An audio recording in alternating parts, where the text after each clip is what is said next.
Yo, what up guys? Welcome to the Ultimate Jayce Guide. In this guide, I am going to be covering everything about Jayce. The ins, the outs, how to skirmish, combo usage, early lane, mid to late game. Everything that you can think about Jayce will be covered in this guide. And therefore, the guide is for everyone that wants to play Jayce. It's going to be for beginners. I'm going to help you guys where to start when learning Jayce. It's going to be for Jayce players that want to become better at Jayce. It's also going to be for Jayce experts because you can refine your Jayce, get a new perspective on Jayce. And I'm also going to give tips on how to review Jayce, what to do when you're stuck on Jayce. Also really good for the Jayce experts because it will be easier to improve on Jayce. And also, of course, it's going to be good for Jayce haters. There's gonna be a lot of people that are gonna find this guide useful because I'm also gonna be covering how to beat Jayce. And then finally, it's gonna be for both mid and top lane Jayce players. Even though it's mainly centered around mid lane Jayce, the top lane Jayce players will also find a lot of usefulness in this guide because all the combos, all the micro, all the Jayce specific things, and especially mid to late game will be covered. It all overlaps. Top lanes, laning and identity and runes are going to be a bit different, but I have a specific slide about what's different with top lane Jayce. So what are we going to be covering in this guide? We're going to do a nice introduction, of course, the runes, build, early game, late game, mindset, snowballing, and there's a few other things that are mainly for expert Jayce players, which is the illusion of action, teamfighting skirmishing, and what to do when you're stuck on Jayce. All the other ones are for everyone and for everyone to watch. I really recommend checking out all of these pieces on the Jayce guide because it just provides a lot of information. I'm also going to be doing a series where I'm going to be covering every Jayce matchup from the mid lane and how to play them because Jayce is a champion that really revolves around matchup understanding. So let's jump straight into the guide. So why Jayce? In my opinion, Jayce is the most fun champion in the game. Without any doubt. I've had the most fun ever playing Jayce compared to any other champions, especially when I picked him back up. I played like about 150, 200 Jayce games in the last year. And I've noticed that his micro ceiling is insanely high. Every game is a new challenge. And if you lose a game, it's pretty clear what you can improve upon to win it the next time. He's also a very versatile AD mid lane champion. It's always good to have an AD mid lane champion in your pool. It allows to be blind picked if you have a good team composition for him. And I really want to tie it back to the fun factor. It's just so unbelievably fun to play Jayce. I just really recommend to everyone that wants to be playing him. And finally, he's also quite good in competitive because of you being able to pick yourself a good team composition together with him. And if you are a very high elo player and you want to be picking up an AD champion in competitive, Jayce is a perfect fit. So before everyone jumps into playing Jayce, I want to give a few warnings before you actually start spamming him in your ranked games. Jayce is a very problematic champion because of a few reasons. His micro is very important and limit testing is an extremely important part of his kit. If you don't know your limits, it's going to be very hard to get leads. If you don't get leads, you're going to have a rough time in the game because Jayce is actually a snowballing champion. He's very good from ahead, super oppressive, but he's also really bad from behind. He also struggles against many types of team compositions, mainly against team compositions with a lot of threat. If the enemy team has a lot of threat, Jayce is going to struggle. If they have less threat, Jayce is actually very, very good. Also, his identity is a bit up in the air. It's wishy-washy. It's depending on the game, it's different. And that makes it really hard for you to play Jayce, and especially if you combine it with a lot of other champions in your pool, because you're just going to get confused. You're going to get confused in game, and you're not going to be able to win games eventually. As I said as well, his micro is extremely hard. He's piss useless from behind. And matchup understanding is a big part of getting through the early lane and getting a lead. As I said before, as I stated, keep this in mind. This makes him a high maintenance champion, and this will actually make it hard for you to play other champions in your pool except for Jayce plus 1 or 2 other champions. You need to really slim your pool down. If you're going to have a very large pool, Jayce is usually not going to be the best fit because you're just going to get absolutely smacked if you don't know the matchups. Jayce is not for you if you are below master tier and you have a champion pool larger than 3. So if you have 4 champions in your pool, Jayce is not one of them, because you're not going to be able to improve on the game when you're going to be thinking about these matchups and thinking about the micro of Jayce if you're below master. It's just going to be really hard, so slim your pool down. Jayce is also not for you if you're not willing to put a lot of effort into the champion. Champion takes a lot of effort to get really good at, and if you're not able or willing to do that, you're probably not going to have a lot of success in the long term with Jayce. He just needs a lot of refinement, a lot of practice, and you need to get back to him multiple times a week to really get a good feeling for him. And finally, Jayce is not for you if you blame a lot of externals and don't hyper focus on in the review why we made our mistakes. Because what's going to happen in our Jayce journey is there's going to be a lot of bullshit. A lot of bullshit. And what is bullshit? Bullshit is just a malfight in the enemy team. And if we blame it all on the malfight, right, it's going to be very hard to improve on Jayce. Of course, malfight is going to be super hard to deal with. And that's why it's really important that we hyper focus on why we made certain mistakes, why stuff happened because it happened.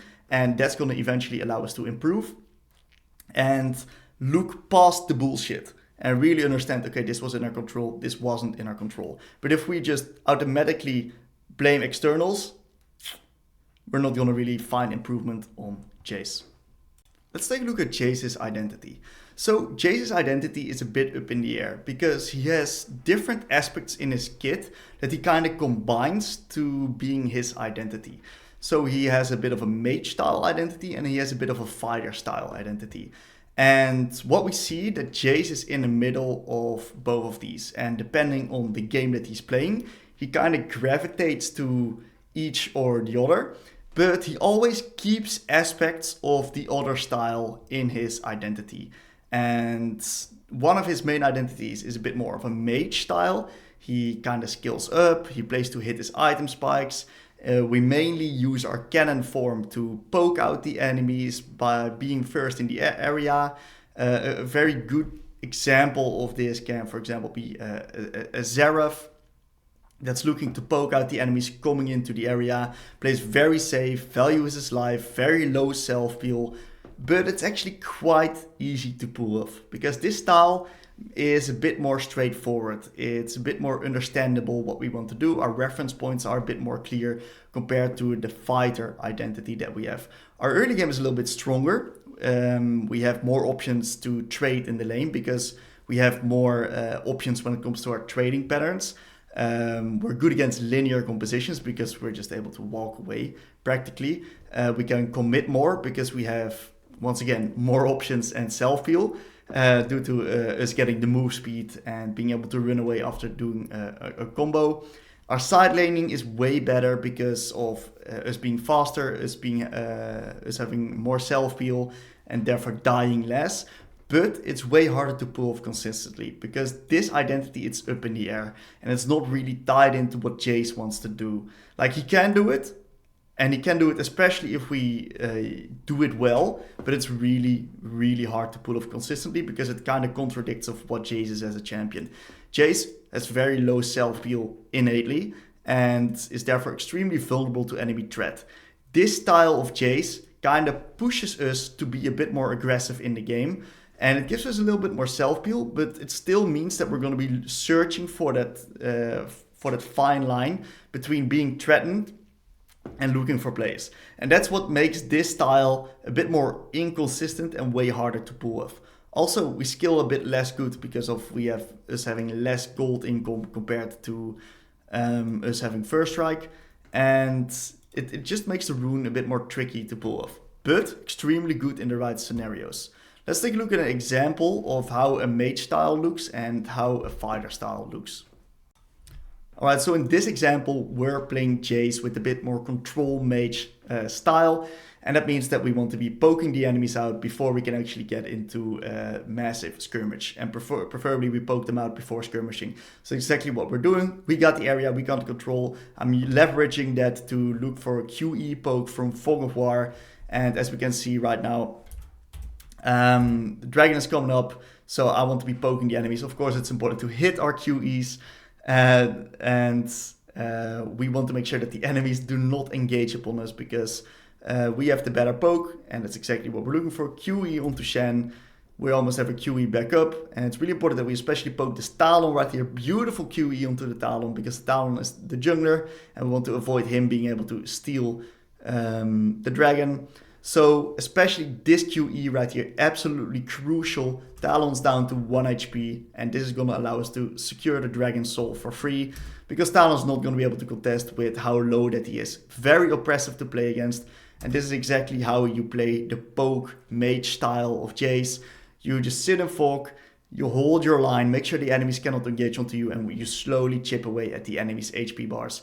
Beautiful Jayce gameplay right here, just slowly securing us the victory. And in this example, we're going to be taking a look at a bit more of a fighter identity of Jayce. I also take face rush in this game on Jayce. And I know that I have face rush, so I can a little bit look for my limits right here. I get a bit lucky, of course. But, you know, that's also what happens. Especially just take a look at the mindset of how I play these fights. I'm just constantly trying to do stuff. I'm fine going into melee form right here. Of course, also still poking really helps. We can still stay on range, and a little bit of BMing in the alt chat. Only because I got lucky. So what we see right here, I go duck into the side lane. I'm very comfortable in the side lane right here. I see the enemy Victor. I'm comfortable jumping onto him. And sadly, because I don't have E, I limit test a little bit and I die, even burn my flash. Really, really bad. But this is just generally how you want to be playing a bit more of this fighter identity. We're just able to take these kind of traits, you know, where we just queue in and get out. Right? It would be better to just get out with face rush instead of me over chasing and looking for the kill. And it would be completely fine. I would have gotten complete side lane control. But I got greedy, looked for the kill. That's not really optimal, of course. We still want to be valuing our life and understanding that we're a very snowbally champion, so dying is really bad. But we're continuing, once again, going to the side lane. And I'm completely happy contesting this Camille, getting the wave in. Still, of course, always looking for some poke. Udyr shows up on top, and we know a skirmish is going to be breaking out. Looking for some poke. And we're also looking to play the skirmish right here, because we're completely comfortable in skirmishes like these. We just look for the kill onto the Camille right here. Beautiful stuff. And we continue to chase upon the enemies, getting another beautiful kill. And we can just walk away with the game. So this style also does what the previous style does, but gives us a bit more options into the side lane. And that's especially what we want to be looking to leverage. We're able to contest the enemies a bit more in the side lane. We're able to go for different types of trading patterns, as we saw especially onto the Victor right here on bot. I want to show it again because this is a bread and butter trading pattern combo with face rush, which is not something that we're going to be able to do with first strike, because then we're going to be stuck onto the Victor and he can literally just ult us because we're stuck into this gravity pool, ult us, we lose all of our HP, and we can go base again. So this is a fighter face rush only kind of trading pattern, but still the Jayce fundamentals and the mage valuing our life, scaling mindset still applies a little bit as well. Jayce can take a lot of different rune pages because of how flexible as a champion that he is. And in my opinion, Jayce runes are a bit of a mix and match. So what we can do is we can take a primary rune page and then combine it with either of the secondary rune pages. Things we see the most is inspiration with sorcery and resolve, sorcery with inspiration or resolve, and we also see some precision with inspiration. Let's take a look at what we can actually take. So most of the time we're going to be taking first strike with magical footwear, biscuits and cosmic. First strike because it's just probably the best possible rune on Jayce. The gold value and the gold income that we gain is just absolutely nuts. We're also very good at burst. It makes our poke deal more damage. It just works perfectly. The biscuits for some early mana recovery, the boots because we're a scaling champion, we slow down the laning phase with this rune setup, and that means we get some free gold. Cosmic Insight because it's just an absolutely broken rune. And next up we can also run Sorcery, where we usually run Phase Rush into a lot of melees or linear compositions. It helps against some of these harder champions that are just running at you and looking to kill you. It gives us a bit more early game strength with Scorch, and also some mana regeneration with Mana Flow Band. We can also run Airy in certain matchups. These are matchups that we really want to be bullying early. And certain matchups where we cannot really take a lot of other good runes. Certain matchups that work well with is, for example, LeBlanc. You can take Arian because LeBlanc works in a way that the lower LeBlanc is, the harder it is for her to trade onto you and the less threat she has onto you. So Ari is actually quite an okay rune into LeBlanc. And as finally, if we take Precision, that's usually into these bit of these tanky team compositions. Cassante mid, Malphite mid. We take Conqueror against, or if the enemy team is just generally really bulky, it helps with these extended skirmishes. So we combine that with secondary runes, and if we take Inspiration, we usually go for a Sorcery setup secondary, which I personally prefer Transcendence because I think cooldown reduction is really good on Jayce. But Absolute Focus is absolutely insane as well because of Jayce's extremely high AD scalings, and this will definitely increase the output damage of his poke. Transcendence a bit better early mid game, Absolute Focus a bit better towards the late game. Gathering Storm, because of Jayce's insane AD ratios, I just love the rune on Jayce. We can also take Scorch, it's completely fine if we want to have some more early game power. But I really think that post minute 20 with Gathering Storm, our poke really starts to pack a punch. If we decide to not take Inspiration primary, and we take Sorcery primary, or we take Precision primary, we can actually opt in for an Inspiration secondary, where we take also the Magical Footwear and the Biscuits delivery. If we want early boots, for example, we're playing against the Blanc, then we can also take Resolve, because those are very strong early laners. But we could also take Biscuits and Cosmic Insight, it's also completely fine. And against strong early laners and champions that really play around certain trading patterns, we can take Resolve with Second Wind or Bone Plating, depending on what you like. For good examples of these matchups are Nico. Nico's super oppressive early game. Getting Resolve against Nico is really good. Other good examples are, for example, Yone. Or another good example is Echo with Fizz, especially. These have these interesting trading patterns where they're actually going to need to have to get onto you, and Bone Plating works really well for a bit more extra safety. Those are pretty good examples. In the end, all the rune pages are completely fine, and it's up to you to decide what you like to run in the game. Personally, my distribution of the rune pages is I run about 70% of Inspiration with Sorcery second, so First Strike with Sorcery second.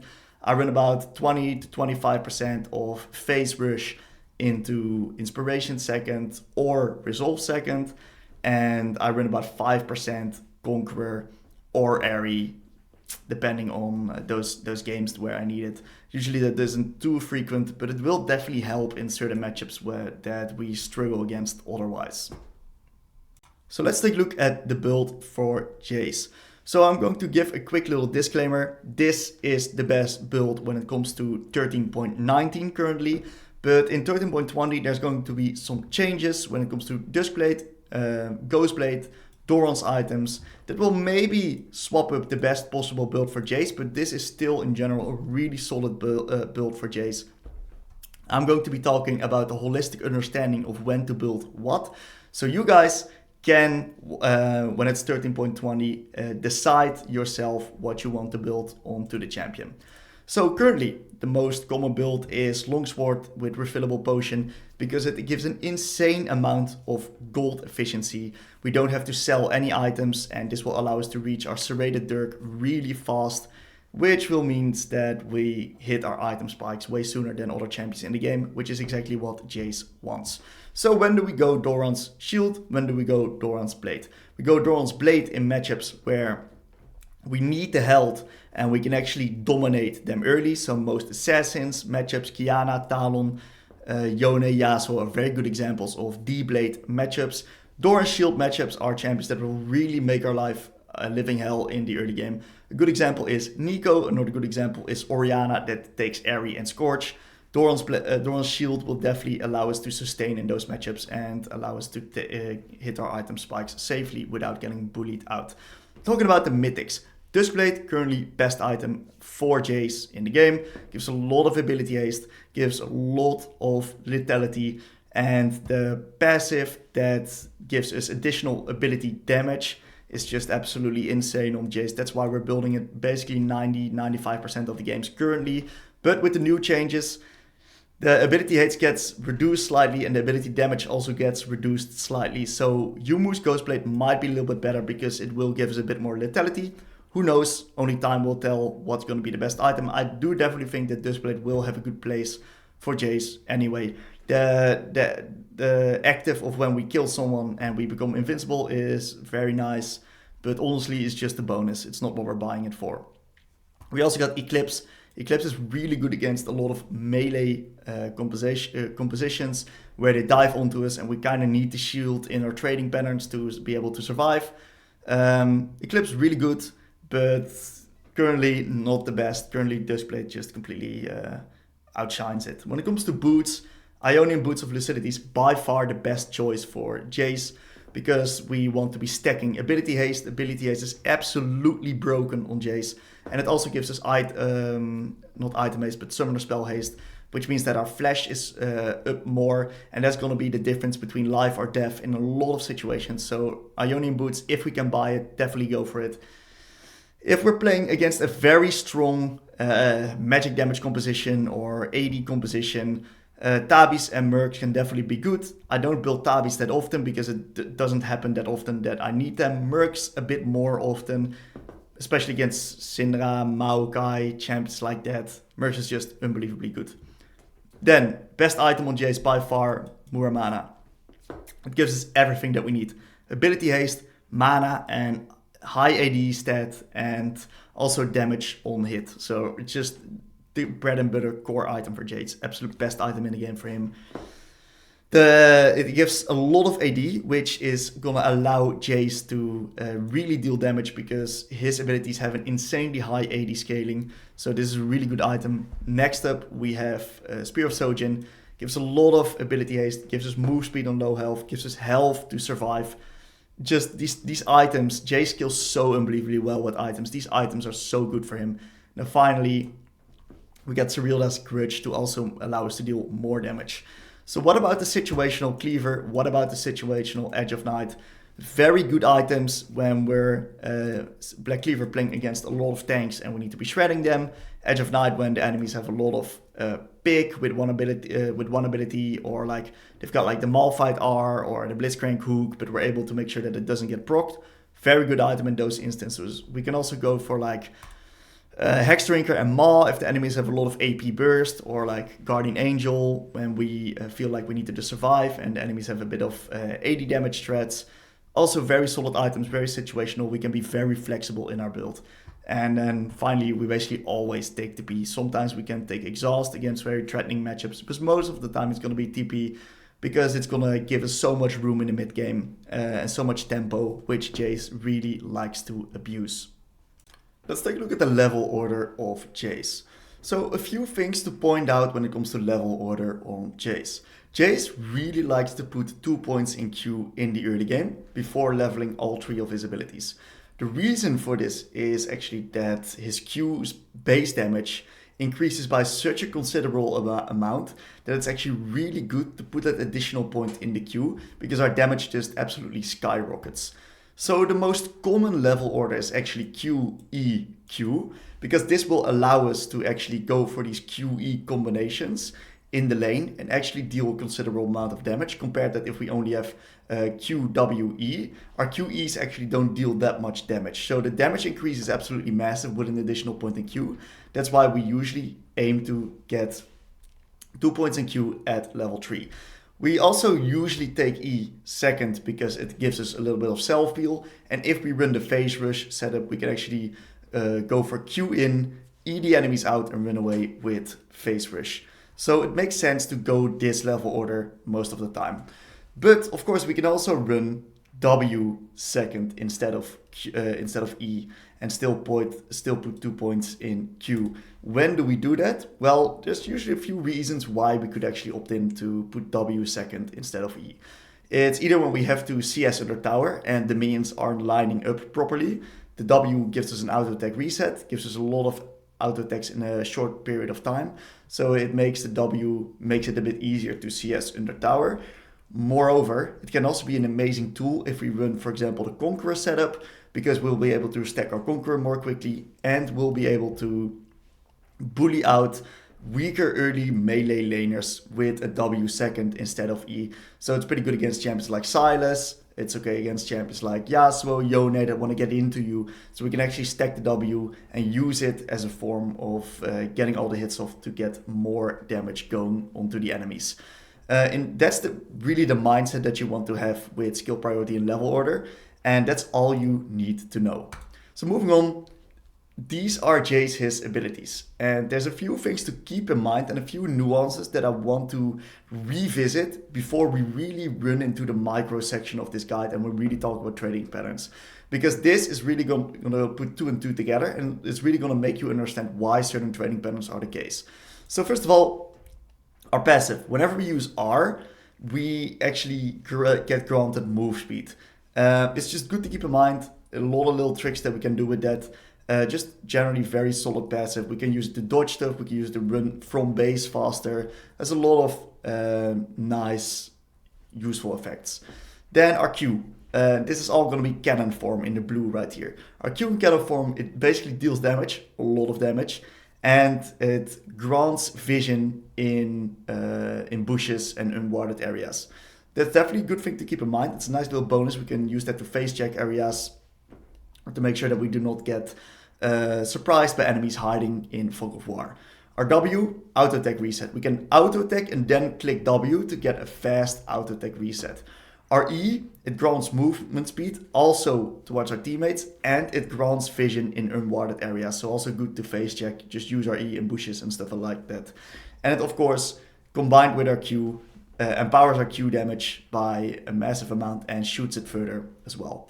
So when we are in cannon form and we click on R, right? What's going to happen is we're going to get to hammer form. So it was cannon form, we're going to hammer form. So the first hammer form auto attack deals additional damage. And it grants us resistances when we're in hammer form. This is definitely something to not overlook. It's massive the amount of resistance that we get. It's going to be the difference in being alive and dying in a lot of situations. We can, for example, if we get Karthus ulted, we can swap to hammer form and get more resistances to actually survive the ult. Then passive stays the same. We still have the same amount of movement speed, but the Q of our hammer form is actually a pretty small dash. We can dodge kill shots with it. We can jump over walls with it. And it actually, if we hit, it slows for 2 seconds. 2 seconds, it's a long time actually. So we can use that slow to either get auto attacks in, chase someone, or we can just use the slow to run away after doing a small Q auto attack trade or something like that. Especially onto mages, it's really, really useful to slow. So definitely keep in mind that this ability slows by a big margin. A W passive, it's just literally a passive. If we auto attack in melee form, in hammer form, we will just regenerate mana on auto attack.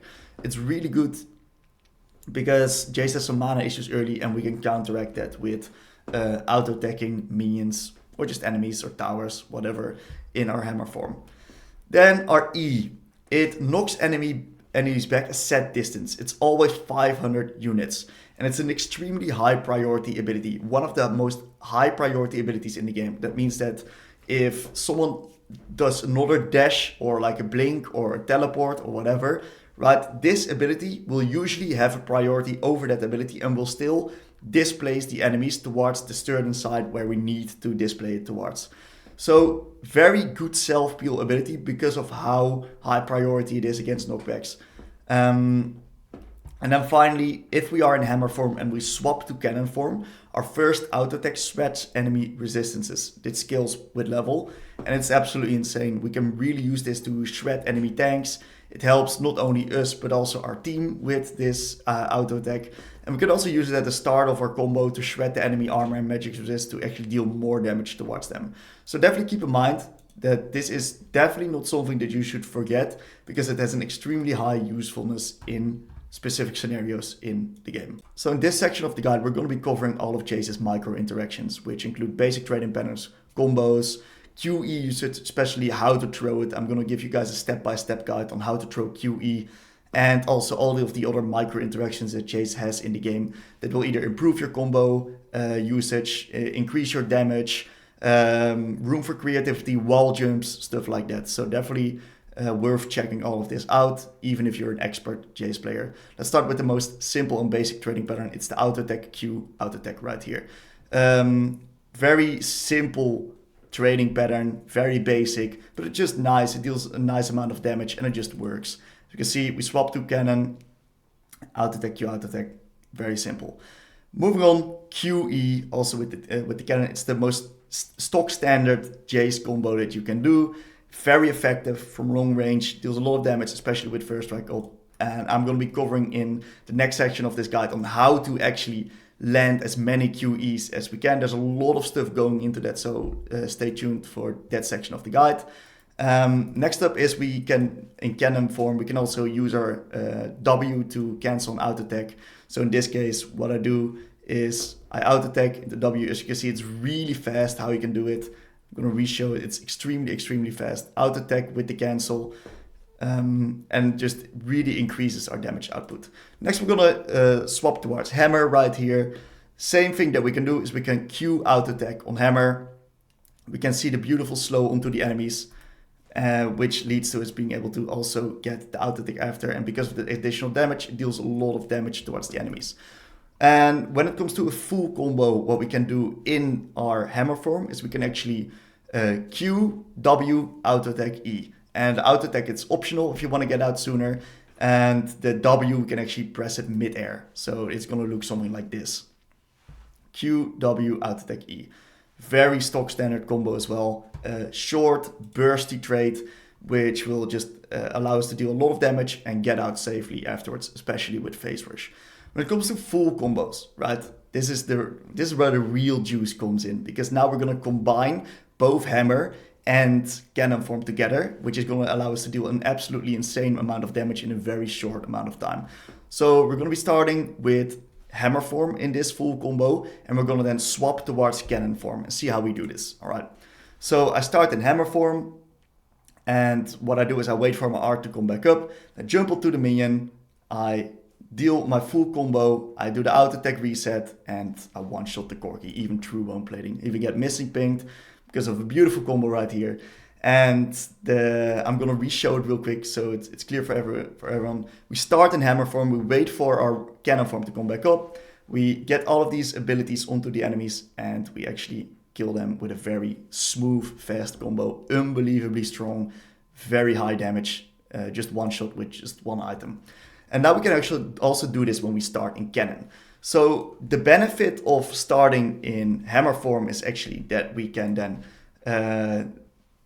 get all of the hammer damage instantly off, and then we can get the enemies on range and then finish them off with our ranged cannon combos.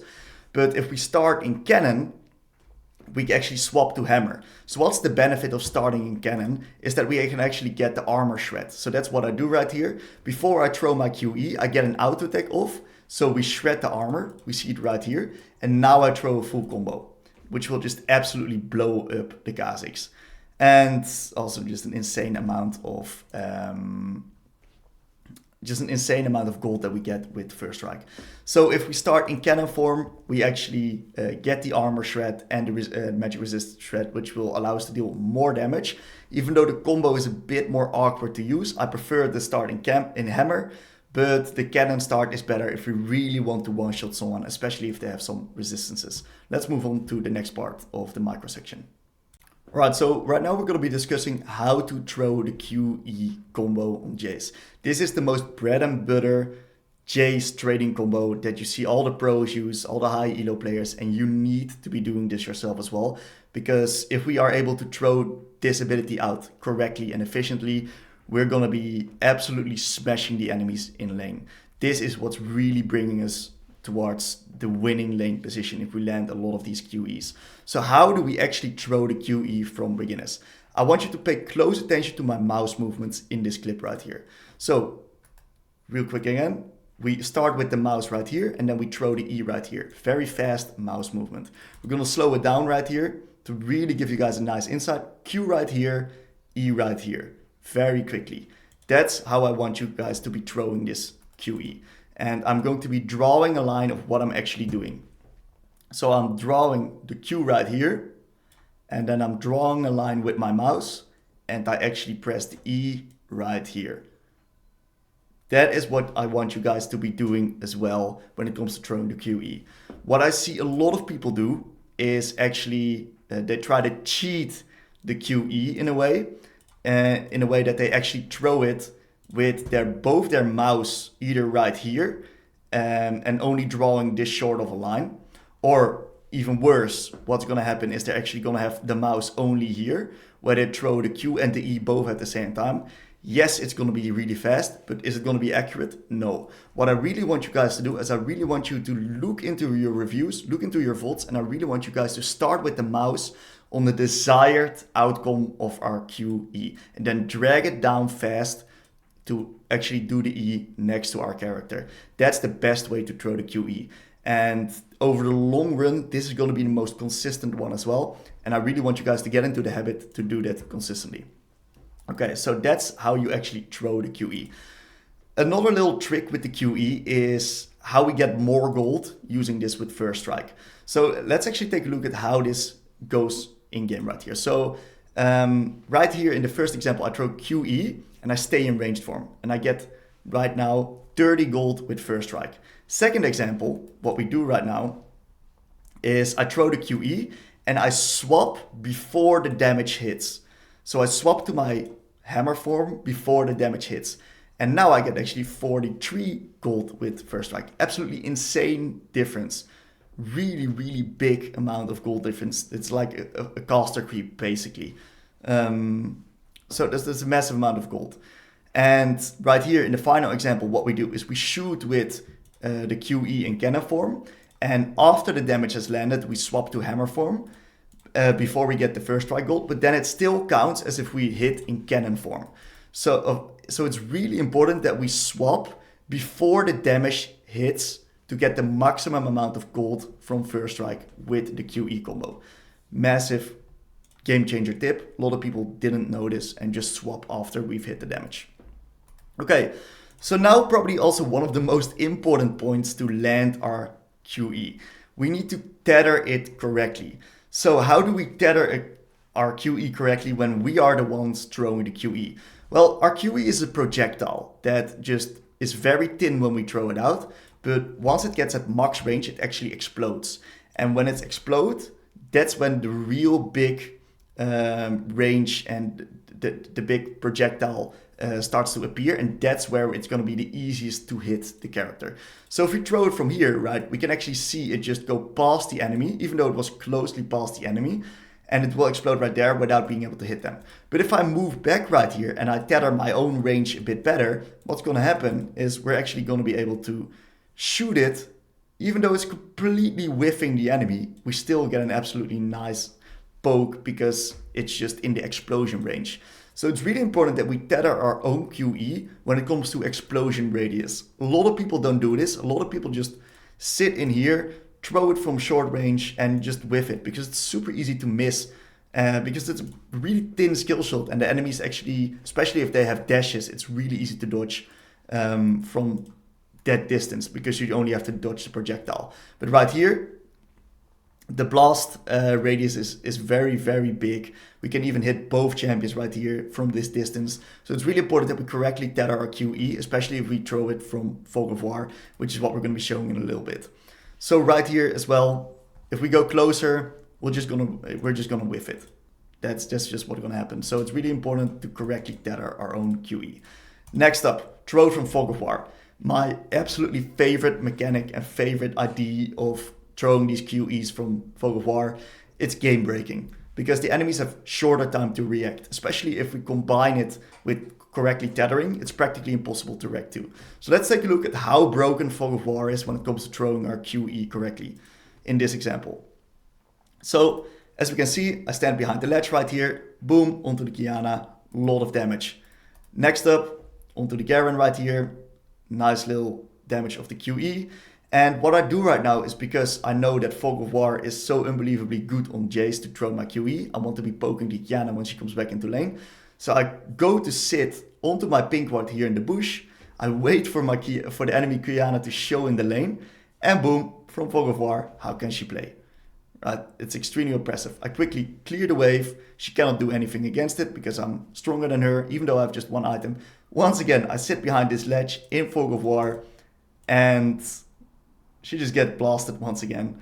It's really, really unplayable for her. It's absolutely insane.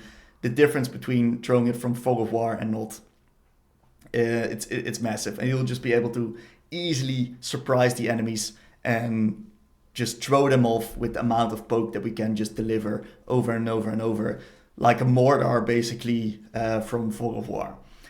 So what can we do to increase our hit rate even more when it comes to throwing Jayce QE? We can actually AoE it on minions, because if we hit a minion, it will get the explosion radius. So everything around it will also get hit by the QE. So when Victor walks up right here, thinks he's safe, boom, I just throw it onto the minions because I know the blast radius will also be able to hit him. Beautiful QE to just get a nice bit of guaranteed damage off.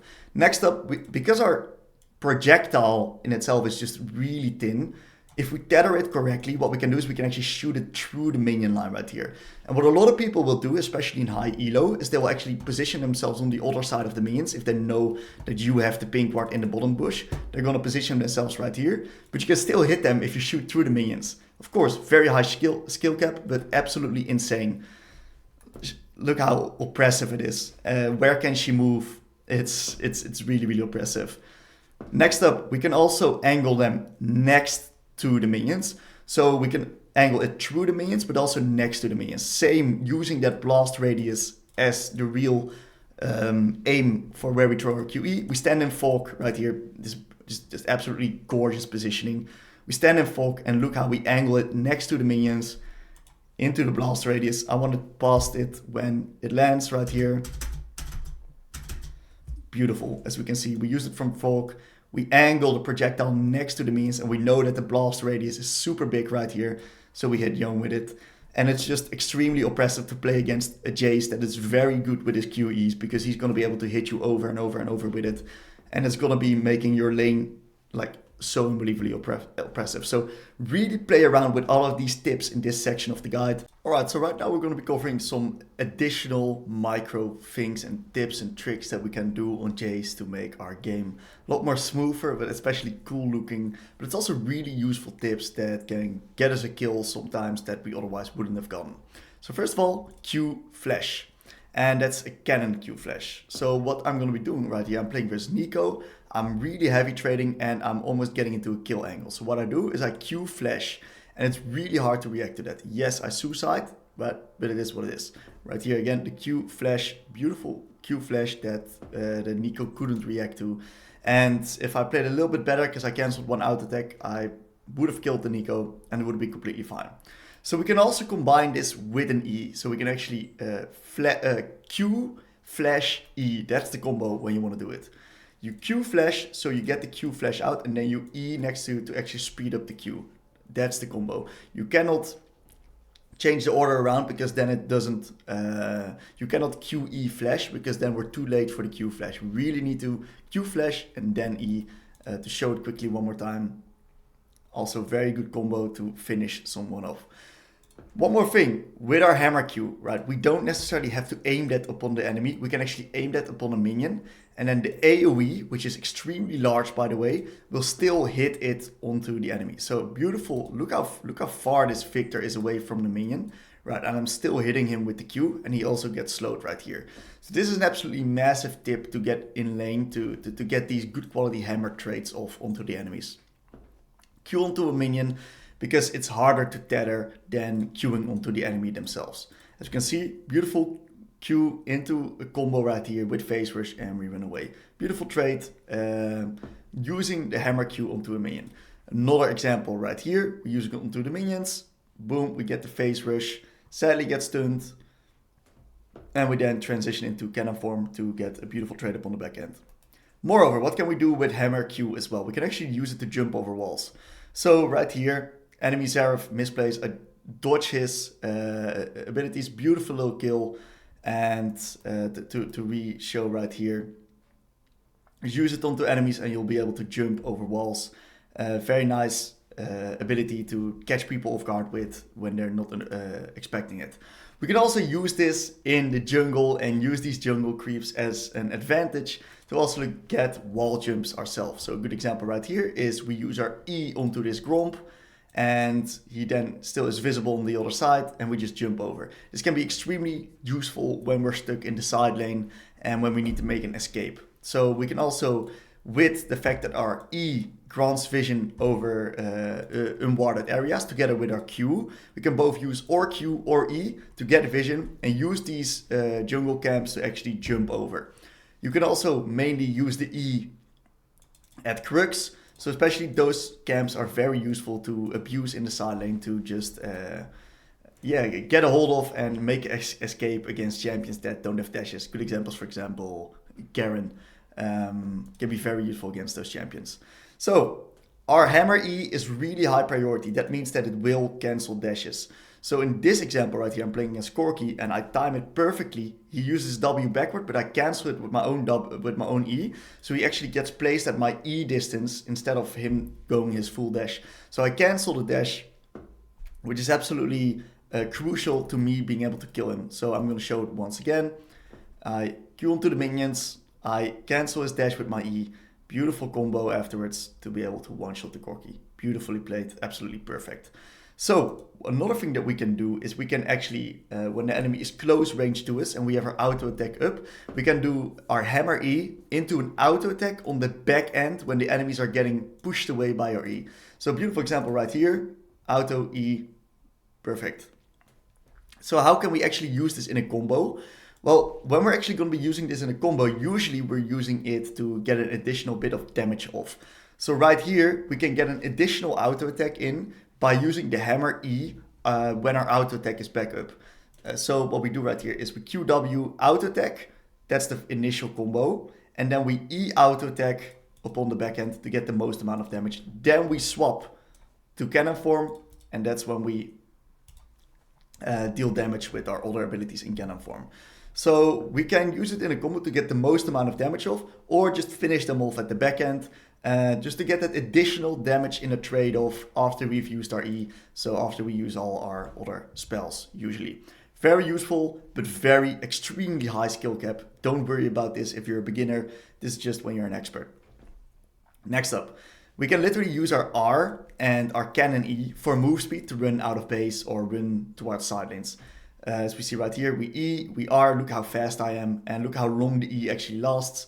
Once again, I press R to get that move speed bonus. Is it going to be an absolutely massive difference? Not necessarily, but over time it will actually stack up to be a bigger difference. So what we can also do is we can actually also cast our hammer or like our cannon W before we swap to hammer form. So what we're then going to be able to do is we're going to be able to auto attack really fast in the hammer form right here. Very good examples right here. Look how fast he auto attacks. That's only because we activate the cannon W before we swap towards hammer. Really, really useful to maybe get a lot of mana back because our hammer auto attacks regenerate a lot of mana. But also in a beautiful example right here is one of the best Jayces in the world, Hammerkin. Ease the enemy in the dash and then flashes after them with the multiple auto attacks that he's enabled through cannon W. So next up, as we already discussed, we can use our cannon W for beautiful auto attack reset, which makes our combo just extremely fast right here. Look how fast I auto attack. Beautiful, perfect auto attack reset into a finish. Very, very nice. So let's get into the juicy stuff. Phase rush uses. There's a lot of possibilities how we can use phase rush on Jayce. We can use it to actually speed ourselves up and get into range for a possible QE combo. That is a hammer form QE combo. So right here, what I do is I actually QE with the E, and I use this move speed together with swapping towards hammer form to actually get the move speed needed to get onto the Victor right here, proc the phase rush, and boom, get out. Beautiful little combo, very good stuff. And it's very hard for him to do anything against it, by the way, because we just proc it really fast and we get out. Here's well versus Yone. What we can do, proc the phase rush with hammer form, get out. Really hard for him to trade back. Next example, in the side lane. When we have phase rush, we're really strong in the side lane compared to when we do not have phase rush because of this exact example. Even though we used all of our abilities, we can actually just proc our phase rush, eat a Camille away, and just run away to Narnia. No way she can ever chase us. We're super fast because of the phase rush, and it allows us to side lane much, much better. We can also use this phase rush to actually get onto mages or other ranged champions and stick onto them. Especially run away from the SCC. Look how beautiful we use this phase rush right here. Run away from the E and stick onto this Victor and actually kill him. That's why phase rush is so unbelievably good against certain mages, because we can just push the pace and just absolutely stick onto them once we've procced our phase rush. We can also use our phase rush in skirmishes to reposition. So right here the enemies have a lot of threat. I get stunned by the Briar. Alistar tries to combo me, I flash that, I dodge the Yone ult, and now, because I still have phase rush up, I can actually jump onto this Alistar right here, proc the phase rush, kill the Alistar, and run away this to kite the Yone. So I can just run away using my phase rush to kite the Yone and get out, reposition that way. And that way we actually can win this skirmish. So that's also a very nice way to use phase rush.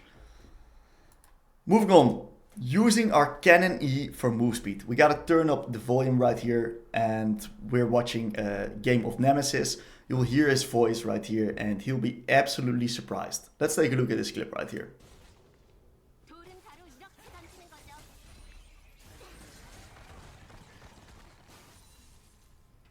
Did he proc phase rush or what?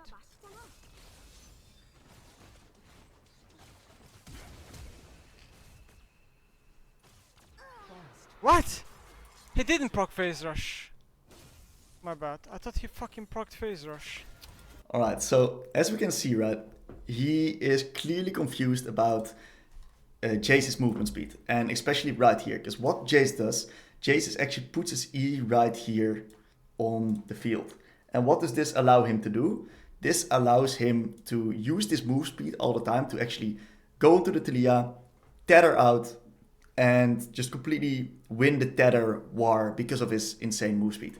And Nemesis actually thinks that this move speed is because of phase rush, but that's because he didn't properly check what actually happened. So he still has his phase rush up and is therefore able to kill the Talia with an absolutely gorgeous Q flash, by the way. It's absolute perfection from the Korean pro right here that he's playing against.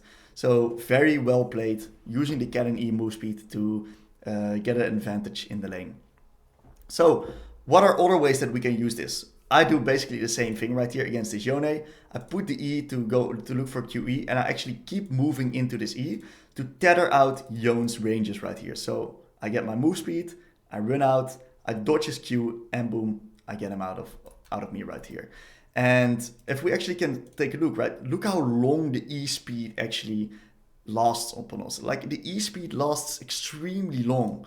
And we can really use that to tether ourselves correctly in the lane. Next example, right here, versus Victor. I am stronger than Victor. I want to be closing the gap onto him. So what I do is I look for QE, and look how long this move speed from this E allows me to chase down the Victor, which I'm now significantly faster as.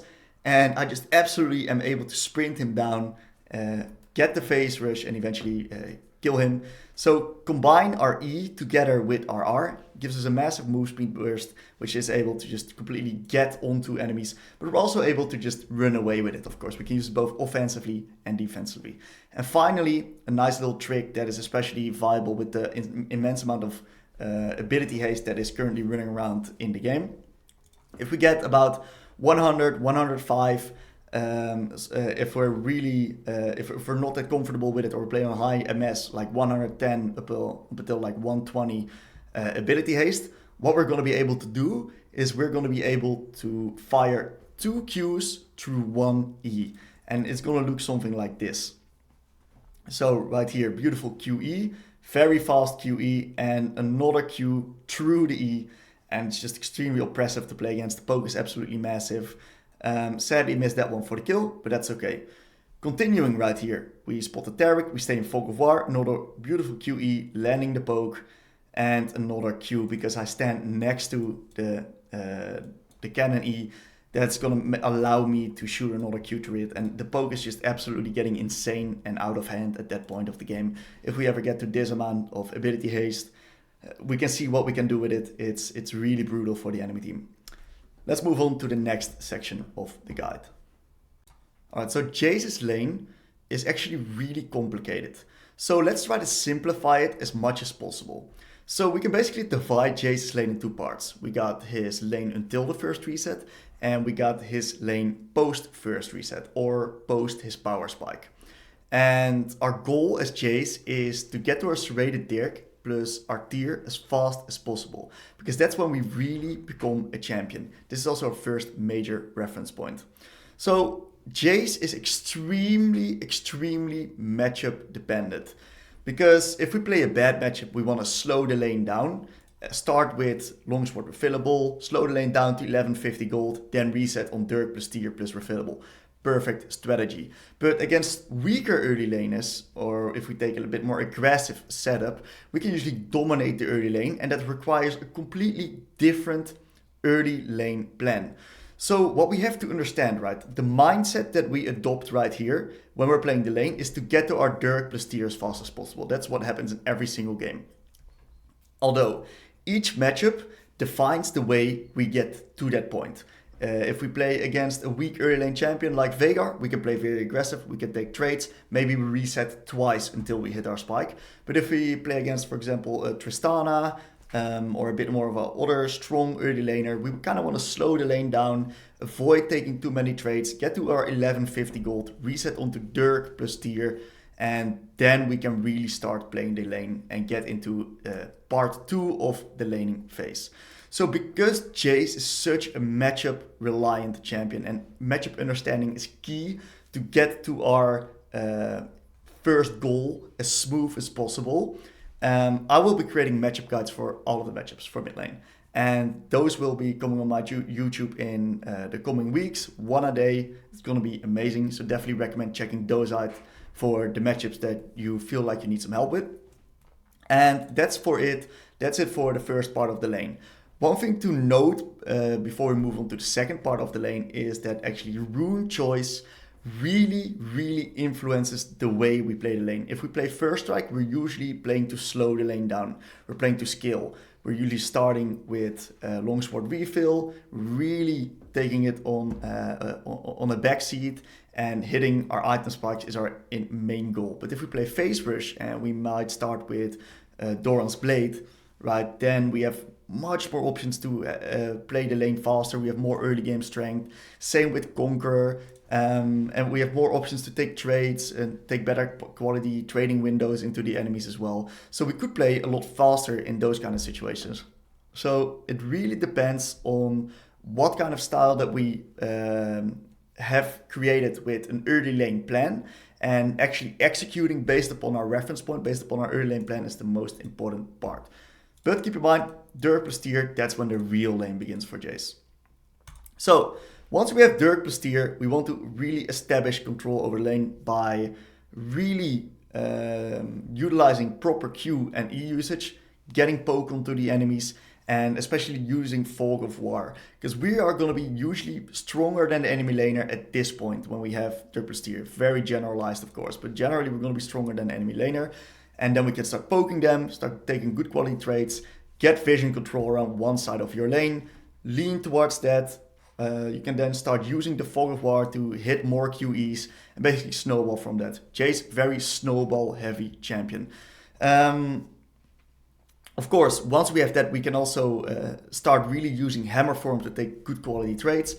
Our damage absolutely skyrockets at this point in the game.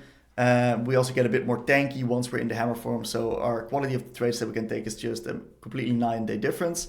And as I said, warding and leaning combined with good threat assessment is really important, so we can actually get that lane rolling and start snowballing by the small advantages that we can achieve in the lane over and over and over again. Valuing life is crucial on Jayce. It's really important that we don't die and don't fall behind, because once we said, Jayce is a snowballing champion, and it also snowballs in the wrong direction.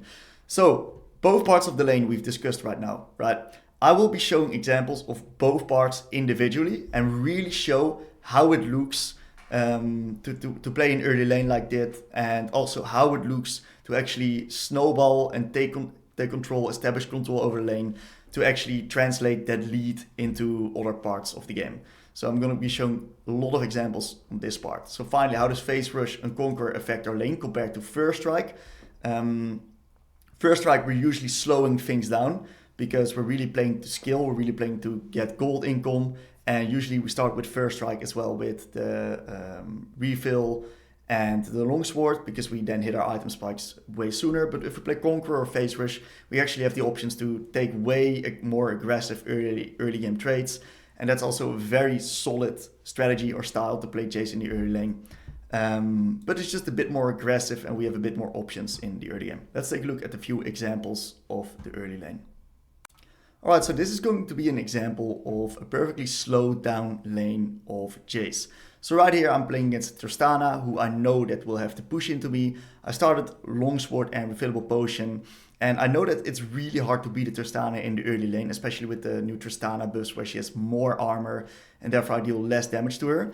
So I know, okay, I'll just give her the early game shove into me, and I'll just use this as an opportunity to just hit all the CS that I have to hit, skill up until my Serrated Dirk and Tier, and then I really start poking her from a distance. So because I know that Tristana has the early shove into me, I actually ward enemy Raptors level 1. It gives me and my team a little bit more information about enemy jungle, and it allows me to still have some impact on the map, even though I get pushed in early. So I'm just taking my distance, avoiding the lane nice and slowly. I'm just collecting all the CS that I can. And this is going to be just the major trend of this early lane right here. Just completely slowing it down. Not really using too much of my mana. Of course, here and there I can look for these QEs. And in this case, I also leveled W second because it made it easier for me to CS in the tower. I'm not really looking to win lane levels 1 to about 5. But only after my first reset, I know I really can beat her. So it's just generally smart, playing really smart on Jayce right here. As we can see, just slowing the lane down. It's okay to drop 1 or 2 CS here and there if we can actually get preserve our HP for it. So just constantly slowing the lane down, catching the creeps in the tower, using my W as nice auto attacks reset to make it easy for me to CS. She's constantly pushing me in. I'm completely fine with that, of course, because that makes it a lot easier for me to just stay safe and actually hit the creeps in the tower. Right here, beautiful. Almost at 1150 gold. That's where my real base timer begins. So slow it down. I take a pretty nasty trade right here because I actually decide to queue in. But it's completely fine because I'm looking to reset anyway in 60 gold. So it's okay if I lose a little bit of HP right here. I've got a refillable potion anyway. So this wave gets pushed in. I want to look to trade a little bit more into this Tristana before I reset, because that actually kind of forces her into a reset as well. Perfect, 1200 gold. I reset for Dirk. Tier, like this, I TP back, I catch the wave. Perfect, solid, slow early lane on Jayce. And this is usually what we want to be running with First Strike Jayce. This is a perfect example of how to copy it. Alright, so we're going to be taking a look at a lane where I actually decided to play it a little bit more fast, instead of just scaling back until 1150. And in this game I actually look to take good quality trades because I get an Elise jungle, which is extremely high threat upon the victor. So what I do is I'm looking for these Qs onto the minions right here. Perfect Q, get this AoE going and get a nice little heavy trade going here as well. I got a refillable potion. I'm completely happy heavy trading like this.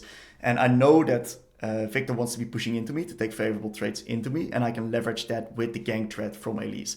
So I don't want to be trading too heavy that I cannot follow up from the gank, because I know that Elise will be ganking me level 3 right here. So I did a little bit of heavy trading. got through one pot of Victor, and since the wave is slowly pushing into me, we actually get a nice opportunity to punish this Victor overstepping in the lane a little bit. So Elise goes for this beautiful gank. Sadly, I do not have level 3 yet, but it is what it is. We get an absolutely amazing trade going, which is really good because this trade allows me to leverage the advantage that we have in the lane even more. And that's exactly what I'm going to be doing right here. I look for a nice QE through the minions. Sadly, do not have my hammer Q up just yet, so it's not possible for me to jump onto him. But what we see right now, he's very low on mana, and I've done a bit of heavy trading. My wave's pushing into him, so I'm just resetting on 500 gold right now. It's completely fine. So I reset on tier because I just want to be getting the tier so I have more ability rotations in my kit. I'm already establishing control at this point in the lane because I know I want to be playing heavy and fast. So it's really important to have some vision to make sure I do not die. I look for this beautiful QE onto the Victor right here through the minions. And we combine that with a nice phase risk trading combo afterwards. Really unfortunate I do not hit the Q onto the Victor with the ADW. That would have been a massive trade for me. But I still get the phase risk proc and can just run out. And yes, it costs a bit of mana, but that is completely fine. So continuing right now, I want to be continuing to take these good quality trades. And that's exactly what I'm going to be doing. Another QE, sadly he dodges it. Not really the best QE right here, because it was pretty clear that he was going to walk back. He had nothing to walk up for, no minions to auto attack.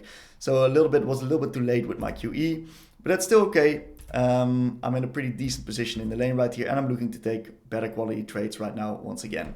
So I see an opportunity with my hammer form. I go in, proc the phase rush. Sadly cannot run out of the gravity field, but still beautiful little trade using all of my abilities, and he's in a really tough spot right now because he is on his last potion.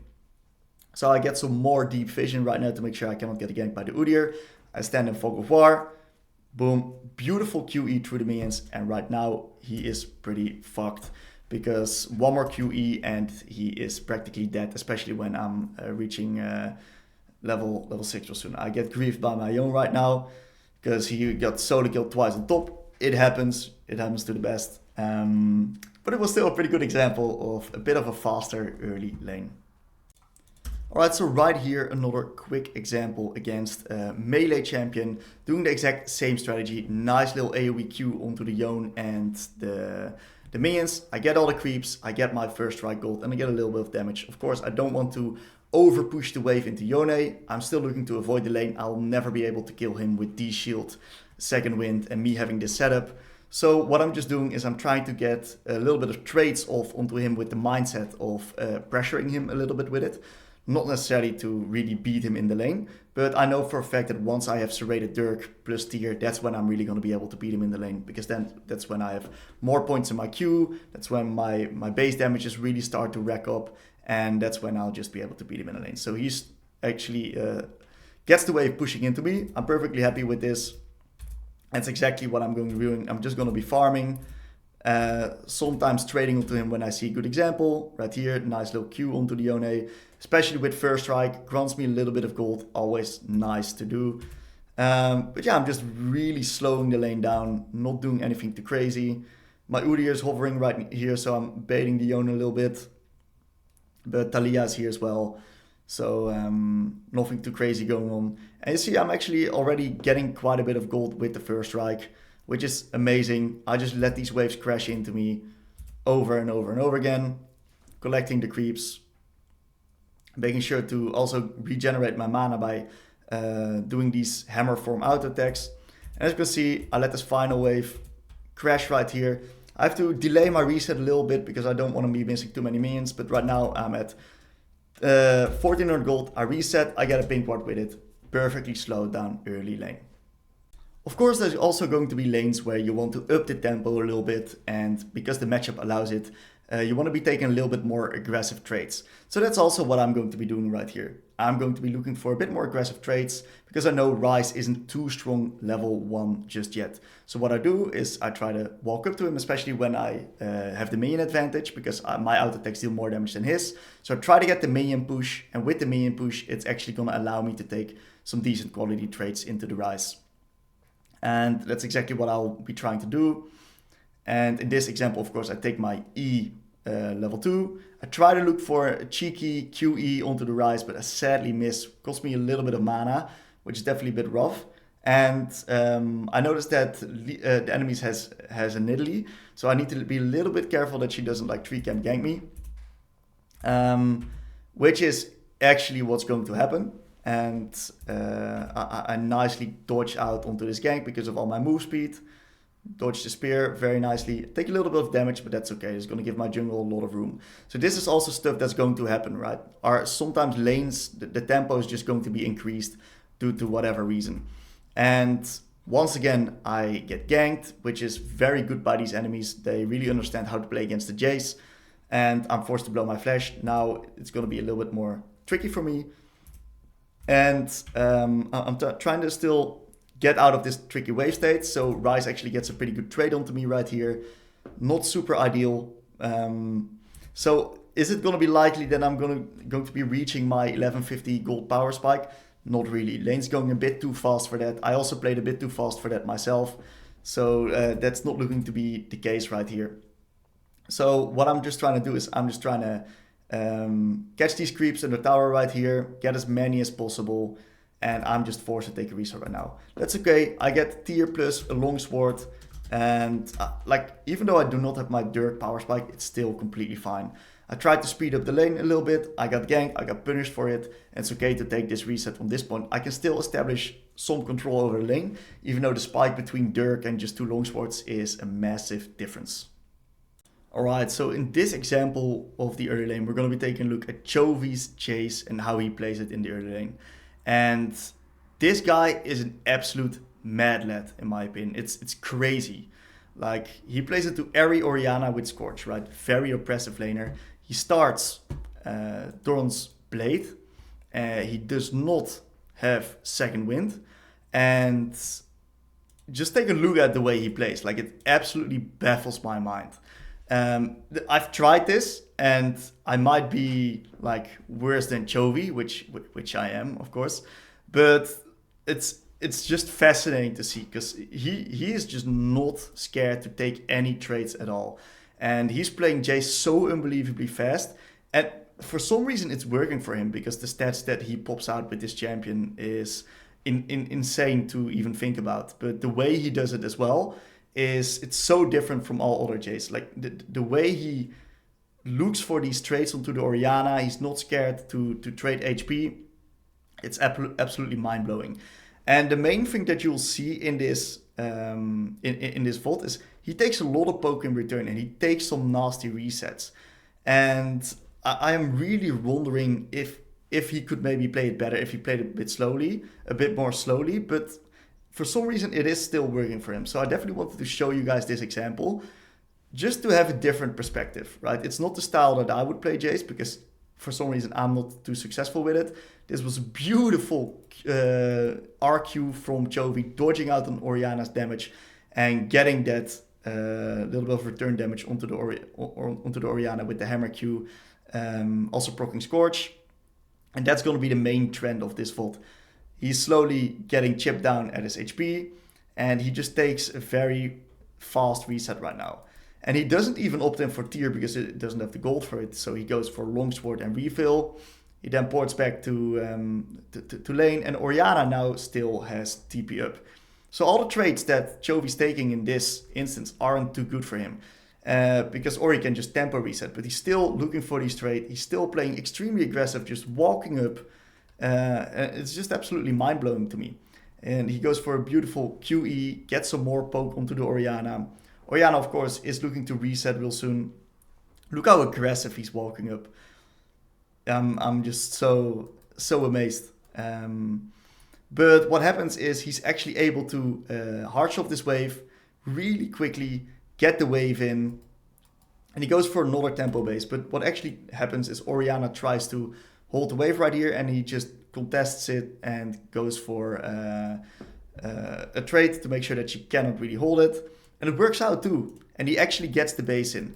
So he loses a few creeps of this, but it's not the end of the world. He actually, I'm lying, he loses no creeps. So I guess he is indeed miles ahead of everyone when it comes to playing Jayce. I haven't seen any Jayce player do this the way he does it, by the way. So yeah, I'm just amazed. I'm just really amazed when I look at this. So he actually gets a nice advantage over the Orianna right here. Nice little CS advantage and even experience advantage. And this is just going to continue. He's looking for these Q trades, these hammer Q and then out. He doesn't go for the auto attack, by the way, because that's gonna overextend him in the lane, which is gonna allow Orianna to trade back onto him too much. He's also not really looking for these QEs into lane. Like, maybe Orianna doesn't really give him the space. It's hard to see with the camera angle, but it also just seems like he's missing a few of them. Definitely, if I would be looking at my own VODs, I would say there would be some room for improvement. And yeah, what we see right here as well is he just pushes the pace of lane, looks for these trades. He's actually in quite decent position, but right now it gets a bit tricky. He has no control around mid lane. He's gonna get absolutely blasted when he's looking to trade some more with the Orianna right here. As we can see, he goes onto the Ori. Pretty fair trade right here. They both still have some potions. But right now he's in a pretty tricky position because Orianna's range is a little bit larger with shorter cooldowns. He lands a pretty good QE. So he chips away at Orianna's HP.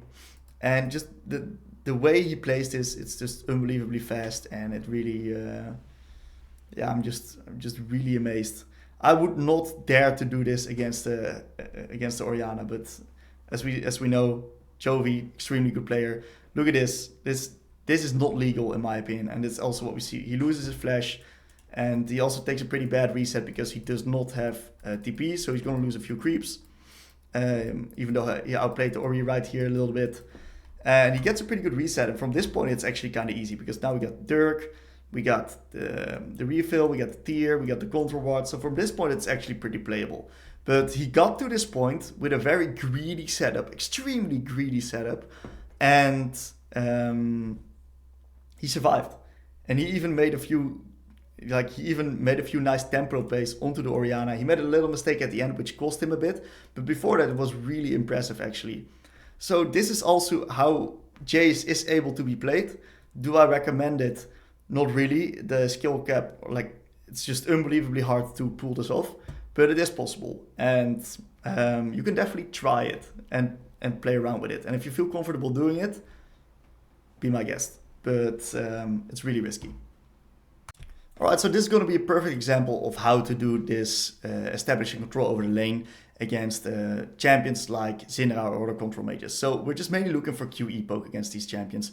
We're nicely juking away all of the spells that they're throwing at us, so we stay high HP. And I'm just slowly gunning them down as Jayce. And I just make sure that I can take the creeps whenever I want. Swap into cannon form right here. Sadly missed my QE combo. I rushed this a little bit, but I took an amazing trade on the back end. So let's actually take a look at how this trade got to stand. So I now look for beautiful Q onto a minion, slow the Syndra. She eased me in response, which is what's the problem of this matchup. But I sadly missed my QE onto the Syndra. Would have been an amazing amount of damage that I would have been able to get off. But I do get the move speed from this E, so I will just chase her afterwards, get my W out attacks onto her. And as we can see, right, I've got vision control on the bot side. I got the beautiful pink ward right there. Another little trick that I do is I Q these minions right here and then swap into cannon form and get another beautiful bit of poke off onto her. So she cannot play like this. She cannot play. It's really hard. I get a bit more deep vision for myself to make sure I'm absolutely unable to get ganked from bot side. I'm playing against the Elise and the Alistar, so it's extremely high threat from the enemy team, which means that I just want to be heavy leaning towards this bot side and make sure that I cannot get ganked, or at least make it very hard for the enemies to gank me through one side. Of course, they can still come through top side. So right now I sit in Fog of War, absolutely textbook Jayce gameplay. Look for this cheeky, beautiful Q through the minions right here.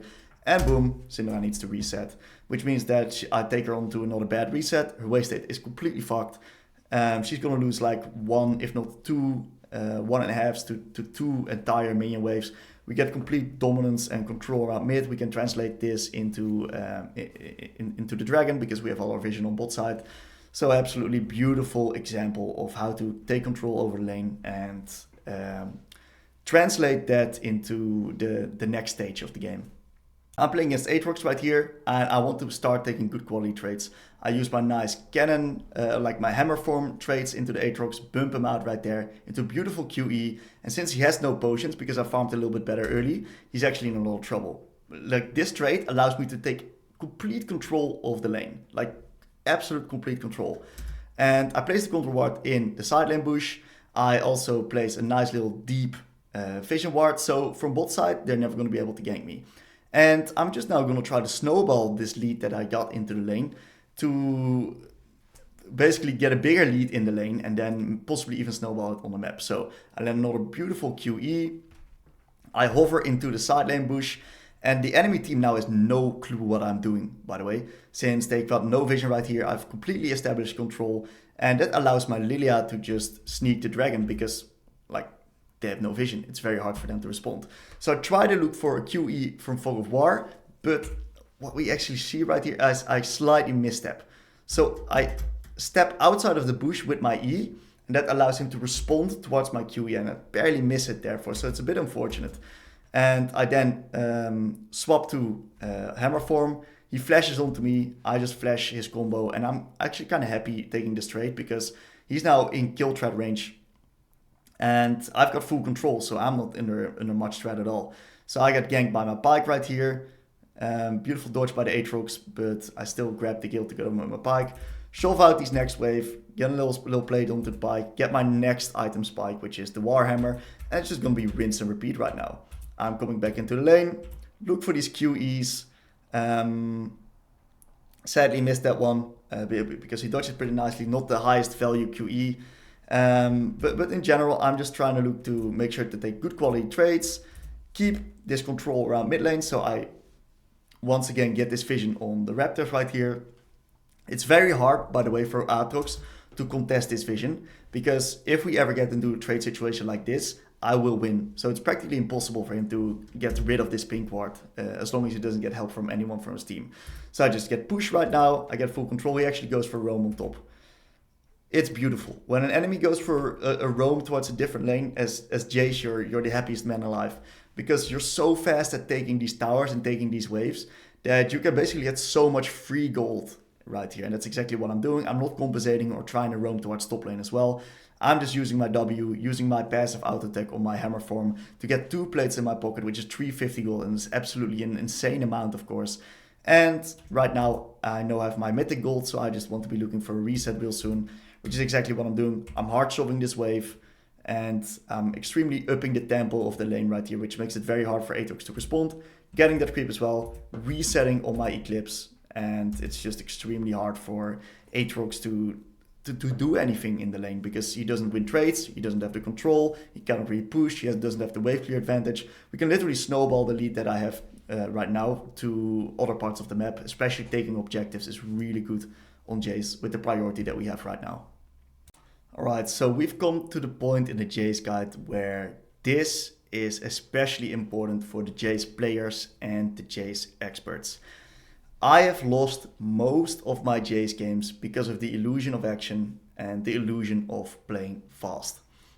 As it's quoted at the bottom, on Jayce it's very good to know what to do, but it's especially important to understand what not to do. What a lot of people, including me, fail to recognize is that Jayce especially has all of the options post-Dirk, post-tier.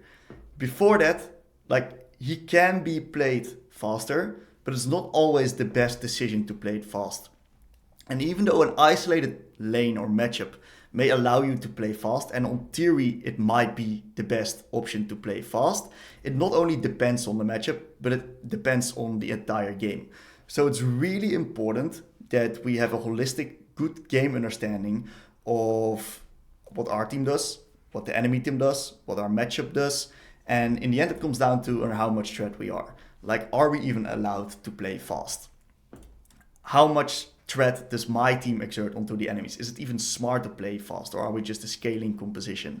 And in my opinion, I've thrown so many games where I try to play fast. I try to go for these montage plays, because you see all these montage plays in high elo Korean solo queue where these Jayces just absolutely shit on their lane opponent, go for these insane solo kills with insane tethering and insane micro. That's most of the time that's not gonna be you. Like unless that's you, feel free to do that, right? But what we have to understand is that most of the time it's going to lose you a lane rather than win you a lane. Because once we are behind in a game like this, there's no way back. We will lose.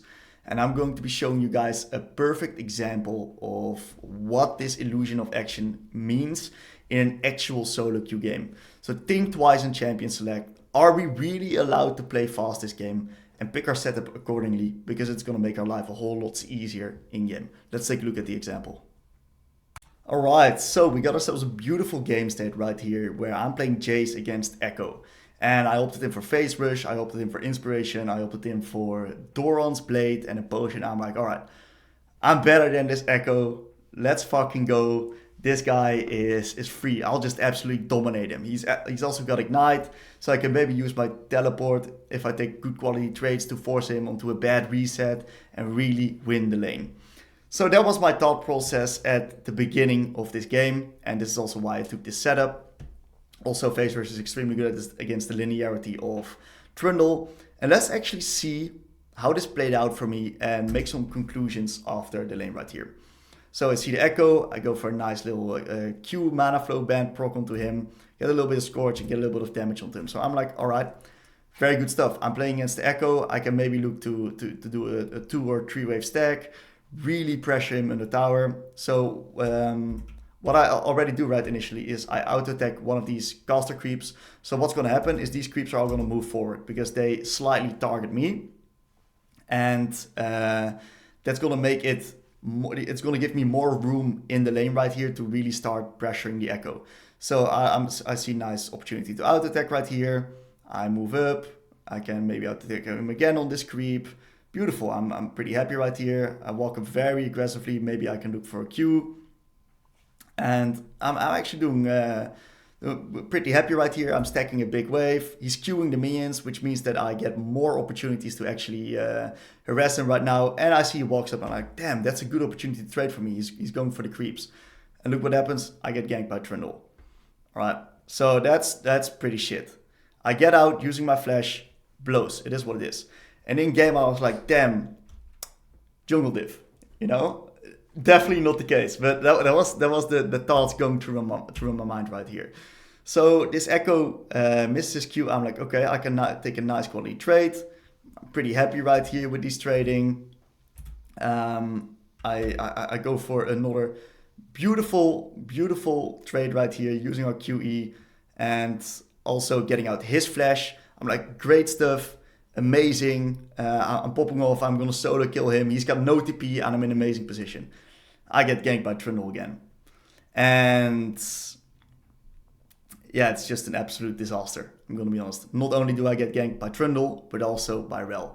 And if we take a look at the game straight right now, right, my wave is in a completely awkward position. I just died and I have no flash against Trundle Rel. So it's end of review right here. It's literally end of review. It's over. It's completely over. And the way we can now actually review this is like, what happened? Was it actually just bot and jungle diff? Right? Was it bot and jungle diff or did I mess up? And when we actually take a look at this situation again, right, we really see that it was me that messed up right here. Not necessarily in the trades that we took, but just completely a misread on the game state. Let's take a look at top. Right, top, pretty volatile matchup. Can go both ways, very snowbally. Probably not gonna roam. Alright, that's pretty good. Let's take a look at jungle. Gwen versus Trundle. What do we know about Gwen? Gwen absolutely scaling, farming jungle champion. He's not gonna do anything for me in the early game. Trundle, contrary, extremely strong early game. Very oppressive, very solid gank threat. So in general, I just gotta already be careful because of the jungle matchup. And yes, in the isolated 1v1, taking Phase Rush and playing fast is probably the best option. But now if we also take a look at bot, they got Draven Rel.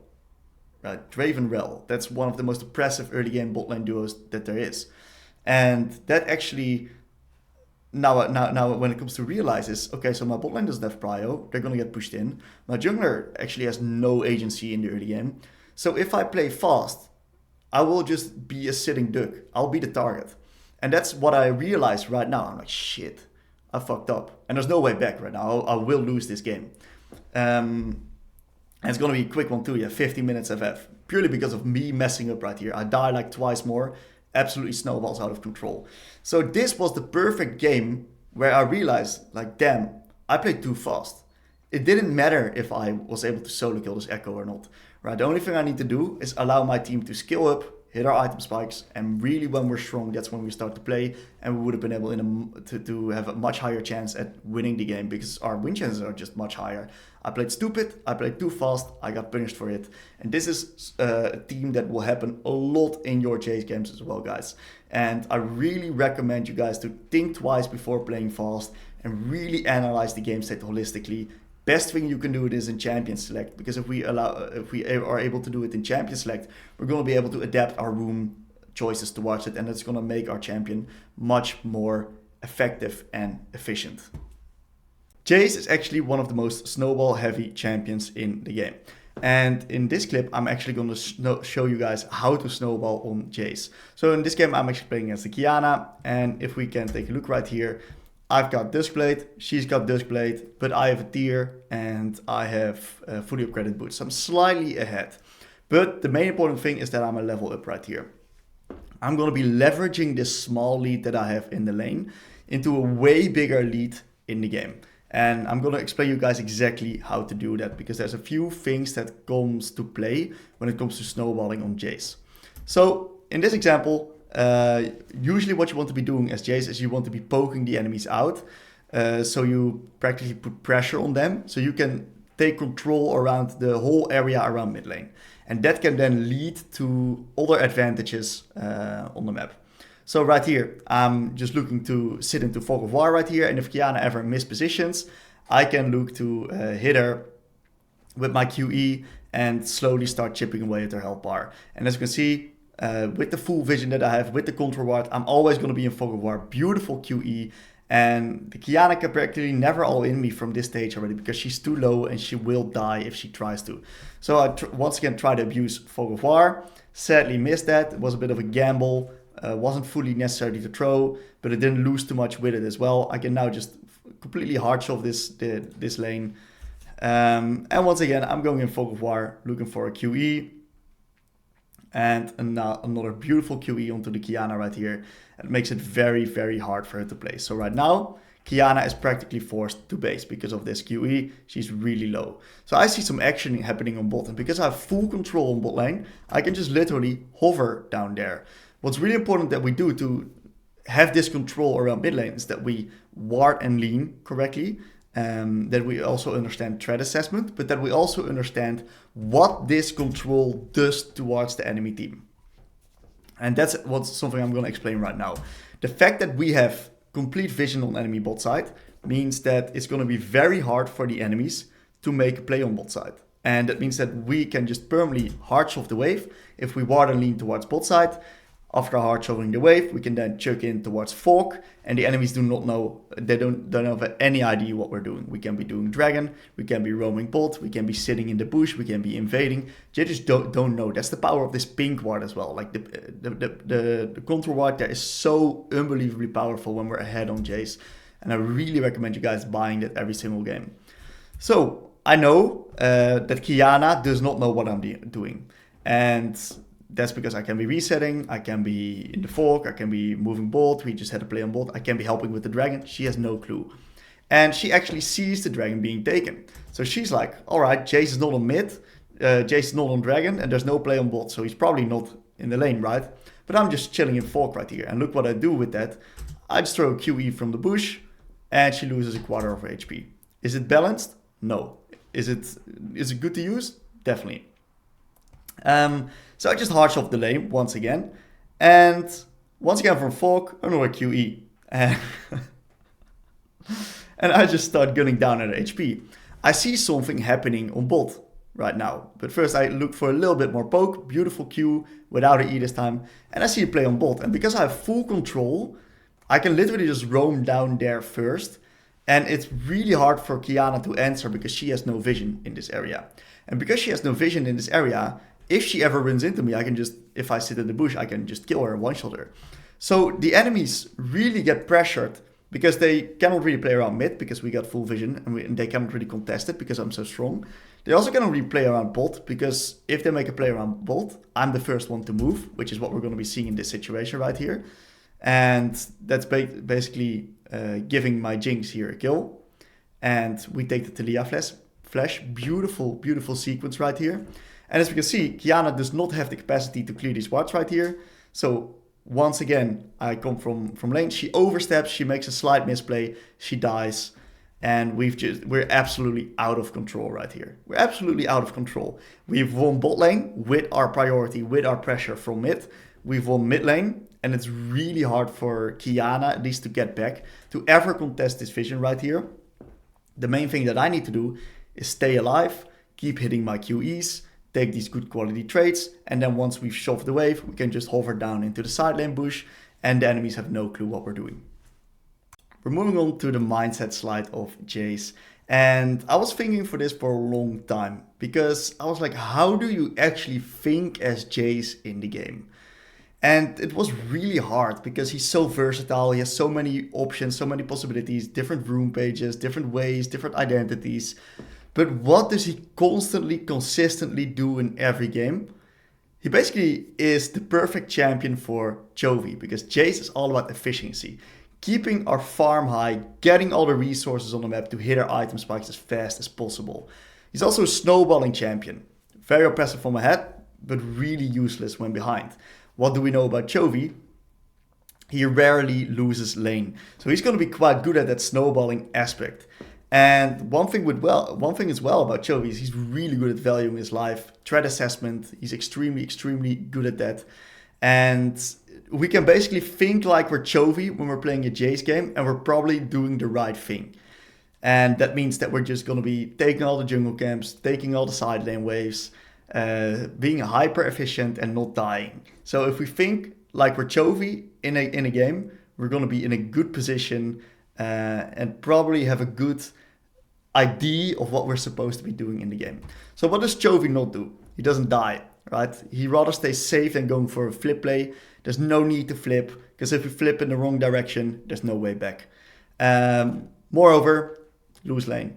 If we lose lane, because we're such a snowballing champion, we're going to be quite useless. So make sure that we are very efficient, that we don't lose lane, and that we don't die and value our life extremely highly. Right here, we're going to be covering an example of the Chovy mindset on Jayce. And coincidentally, it is actually played by Chovy as well. So let's take a look at what he does. So he just respawned and he sees a big wave on top. So he moves there towards top to clear the wave, clears the next wave, and he knows he's getting hovered by the Kha'Zix. So what he's going to try to do is sneak up the next wave as well. And they perform this beautiful dive onto the Diana. Pretty good combo. Sadly, he misses his Q. Actually, beautiful combo right here. Well played. So they get the tower as well. They get the next wave. And he's just gotten a lot of gold. He took 3-4 waves, including the tower and the kill. That's extremely efficient. So he comes back with a Last Whisper. He continues, he resets, and he sees on bot lane that there's a wave to catch. So he catches the wave, he takes it all, and he sees the jungle camp is up. So he takes the jungle camp, beautiful stuff. He takes the next wave, absolutely amazing, being hyper efficient.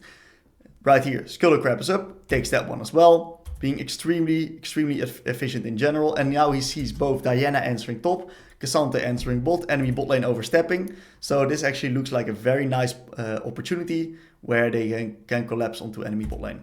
So they kill the Alistar. And perfect, he sees the top waves now getting back into him. So he just moves top. Also spots the Gromp being up. And he takes the Gromp first. Takes the Gromp, then takes the top wave. Resets. And right here we see a beautiful skirmish from him. He teleports in and kills the Zeri with a nice EQ. He's got 3 full items. He's absolutely massive. And look at the way he plays this skirmish, by the way. He doesn't just queue in. He plays it very patiently. And he literally stays back until he sees a good opportunity, because he does not want to get killed. And his threat assessment is extremely, extremely impressive. Very nice flash as well. Beautiful double kill. And that's going to allow him to get back into the game while super far behind like this. So, a few key trends that we see in this example. He's sucking up all the farm, all the resources in the game. He's being hyper efficient with his resets, trying to get as much gold as possible onto himself. Valuing his life extremely high, only going for high percentage plays and not flipping. That's the Chovy that we all love to see. And that's why it's also the Chovy mindset on Jayce. So now let's take a look at all the spicy stuff when it comes to Jayce. Mid game is actually really hard because we're very vulnerable in the mid game. In general, what we want to be doing is prioritize to hit our item spikes as fast as possible. We want to farm a lot. We have a very good shovel move. We take jungle camps really, really fast. So definitely try to combine that. And once we hit our item spikes, especially post 2 items, really come online. And every item spike after that is absolutely massive. That's mainly what we're going to be playing for. Chovy mindset, as we discussed in the previous slides. Definitely, that's the mindset that we want to be adopting in the mid game. Moreover, we'd like to approach the fights as a control mage. We want to be also thinking a bit like a control mage. We want to be first in the area, abuse fog of war to get poke onto the enemies, make it hard for them to walk in. And it's really, really important to land the poke before the fights. And that's something that I saw a lot in reviewing my friends. He's a top lane player, Jayce. And what happened is he did super well in lane. He got ahead in the mid game, but then the impact was just missing in the mid to late game. And that was, he was throwing out his QEs all the time, but there were just sloppy QEs all the time. And the difference between landing the poke and missing the poke is absolutely insane, between how much the enemies can actually contest the objective that you are playing for together with your team. It's really big if we get that additional damage off for how the fight is going to play out. And a lot of players don't recognize that they're missing that much. And therefore we're just losing fights without it absolutely being necessary at all. If we just are a bit more accurate with our QEs instead of mindlessly spamming them. And now the most important part for mid game. Threat assessment. Threat assessment, threat assessment, threat assessment, threat assessment. Don't die. Just stop dying. Try to be a little bit less greedy, even though we're very efficient and very fast at farming. Just try to be a little bit less greedy, think about enemy threats, and value our life at all times.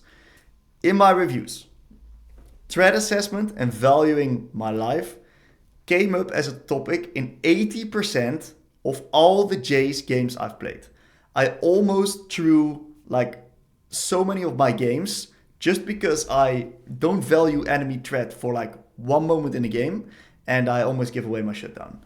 And even in the won games, this topic came up. Like it's an insane amount of games. I played for this guide. I played about 80 Jayce games. So think about the amount of games that actually had threat assessment improvement and valuing life improvement points in them.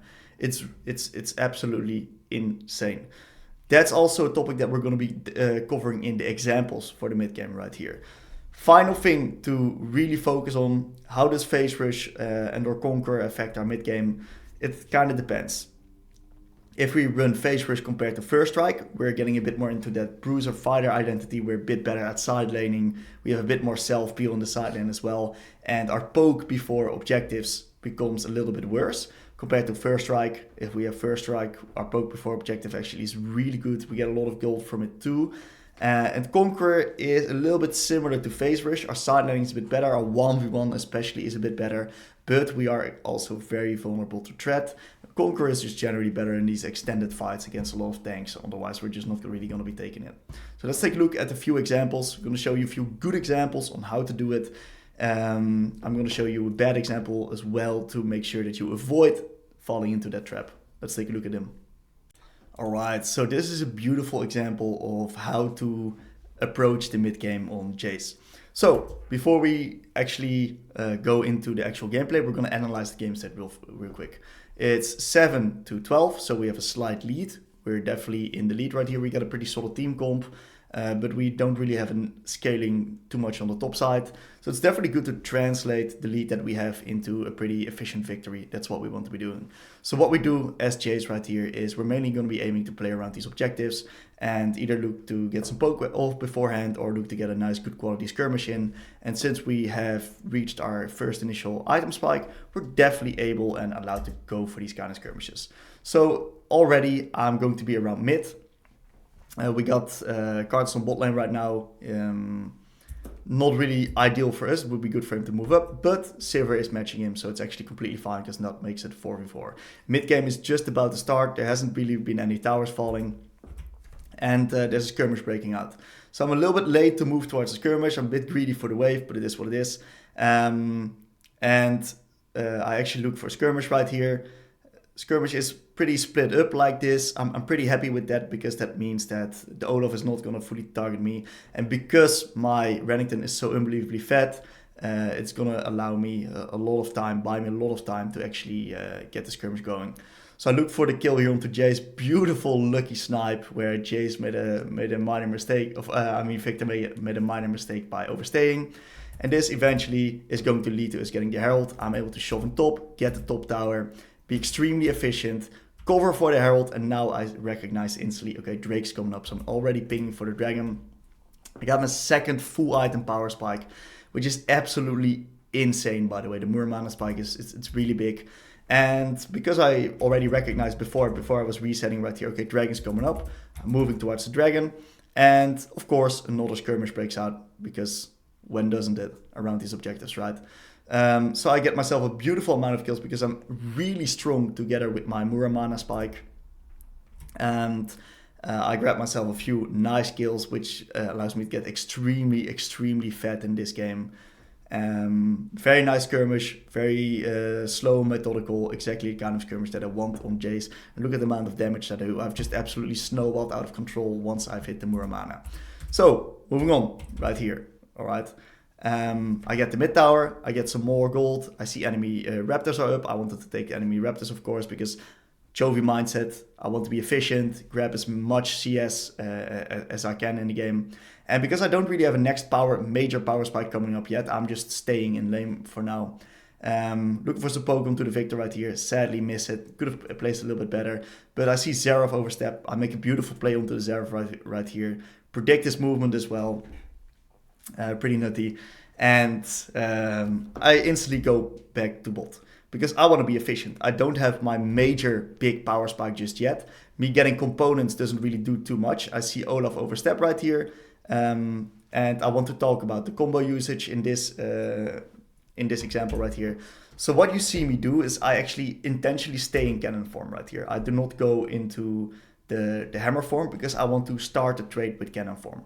Reasoning for that is because I have my passive available, which is going to shred a big amount of his resistances.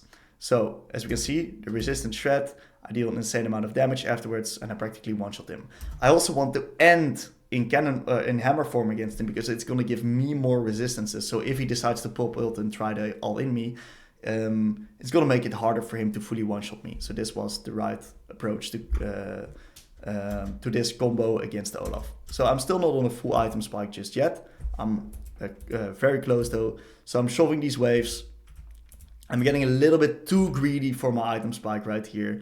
And I'm actually getting ganked by the Kazakhs. And I make a little misplay when it comes to ability usage, but it would have been really hard to kill them anyway. So bloody tough that I die right here.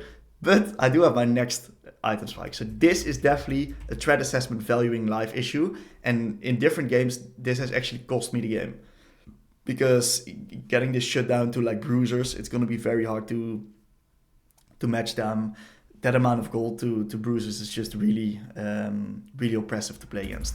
But right now I've got my next item. I recognize, okay, next objective is on top side. It's going to be the Baron. So I want to be going top, and we completely control the area.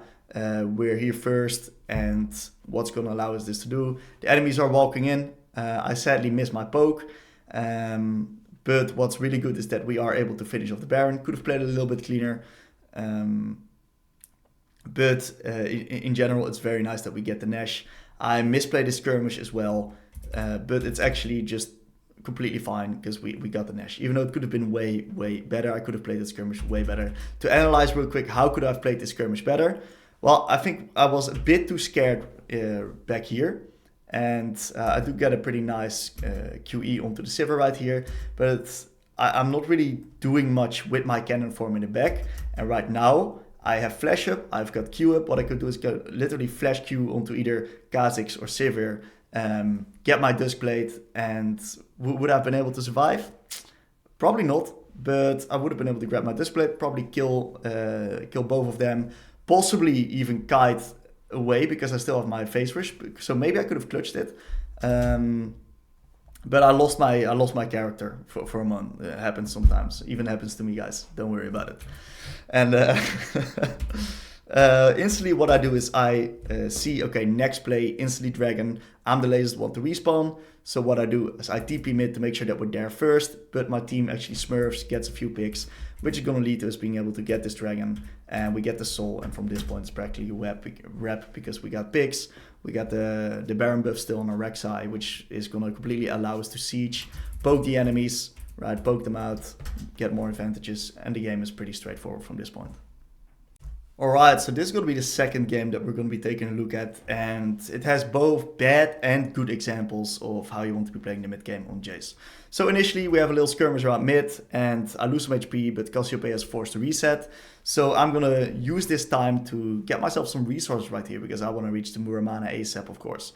So I'll grab myself some tower plates, grab the other tower plate as well. I use my E to speed myself up and get out of the situation. But Cassiopeia actually hits the Q, slows me, and I'm forced to flash out because of that. But my team actually comes in handy and ganks her, so I can combine it with a beautiful QE, get the Duskblade proc, and we can also kill the Kayn right here, especially on the box. He strangely does not get hit by the box, but it is what it is. I survive, and I actually want to reset right now for my Muramana. So clear the wave, I get my Muramana. Don't have the upgrade just yet, sadly, but I actually see that the dragon's coming up, so I want to head bot because of that. Enemy Kayn is top, and we actually get a beautiful pick onto the Cassiopeia, nice QE, just finish it up with some auto attacks, and it actually leads to us getting the dragon for free. Beautiful stuff. I clear the wave, I'm being hyper efficient, I see a play on top, which I can also beautifully play for. And the Herald is next, so this also makes sense. It's okay for me to TP top, because I don't have an item spike yet, so I just don't really need the base. And I want to be top lane regardless, because the Herald is next, so I can be there on time. Sadly, my bot lane dies on mid lane. They've been having a rough game in general, which happens. And that's going to not really allow us to play for the Herald, which is really unfortunate. But the game is still in an A-OK position. Like, it's still completely manageable. So what I'm going to be doing right now is I want to make sure that I hit my next item spike. So we have a little skirmish right here. When it comes to the Kayn coming in, it gets extremely, extremely close. But since I've Duskblade, I deal a lot of damage. And right now, I actually also stack my Muramana. So stuff is going great. Camille's getting some kills in the side lane. Game is actually looking quite alright. So I want to go bot.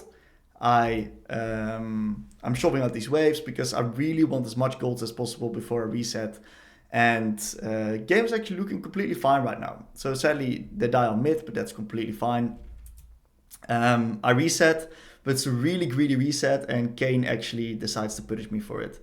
And this death is absolutely game losing. This is a valuing life death that I was talking about in the slides. This is a death that will completely ruin the tempo of my team. It will give this enemy bruiser like 650 gold, a massive amount of XP, which is just going to be super hard for me to deal with. And this is a game-losing death right here. I should have just not taken the wave, take a reset on my Lucidities, and probably pickaxe is what I could afford. Not entirely sure. But this death is just going to completely spiral into me losing the game into this slightly winning position. So I die, and once again, I go very far up in the lane, very greedy. I look for some QE poke. I landed quite nicely. And I get myself some more, look how aggressive I'm posturing right here. I'm really, really aggressive, not really assessing the threat that enemy Kayn has onto me. So Cassiopeia slows me, I flash, I dodge the Kayn W, but still, I'm really dead here. Absolute disaster. Like, I died twice in a row right now. I'm gonna be super far behind the curve. I'm missing a lot of minions, a lot of gold.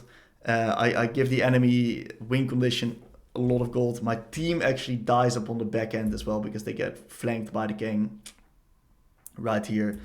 And it's just an absolute disaster. I probably solo lost the game with these 2 deaths.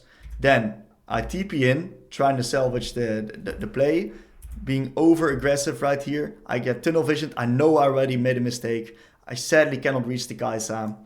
And it's just not looking too good because right now we're in no position to contest. We're tunnel visioning, going too aggressive. Shaco dies.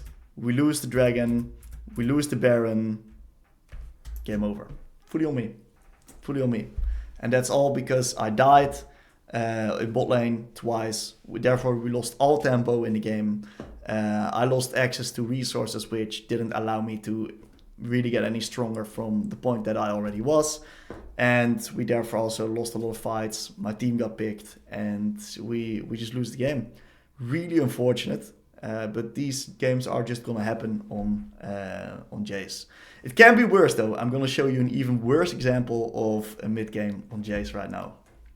Alright, so this is the best example of what not to do on Jayce when it comes to threat assessment and mid game. So right here, little skirmish in the river with my Evelynn. It doesn't really go as planned. We see the Graves running in through bot side, and I think it would have been best for me to actually turn onto the Graves right here with my first strike. But I kind of tunnel focus onto the Anivia. He gets a lot of free damage onto me, and even though he's level 5 right here, he flashes onto me, I die. Really, really, really problematic. And this puts me already in a pretty tough position. But okay, it's still fine. Pretty rough death. So I'm getting a bit emotional here. This is not a champion you can get emotional on because it's going to spiral out of control. I'm going to be an absolute liability for my team. So I sadly missed this QE onto the rel. And therefore I'm not really going to be able to pick up the kill.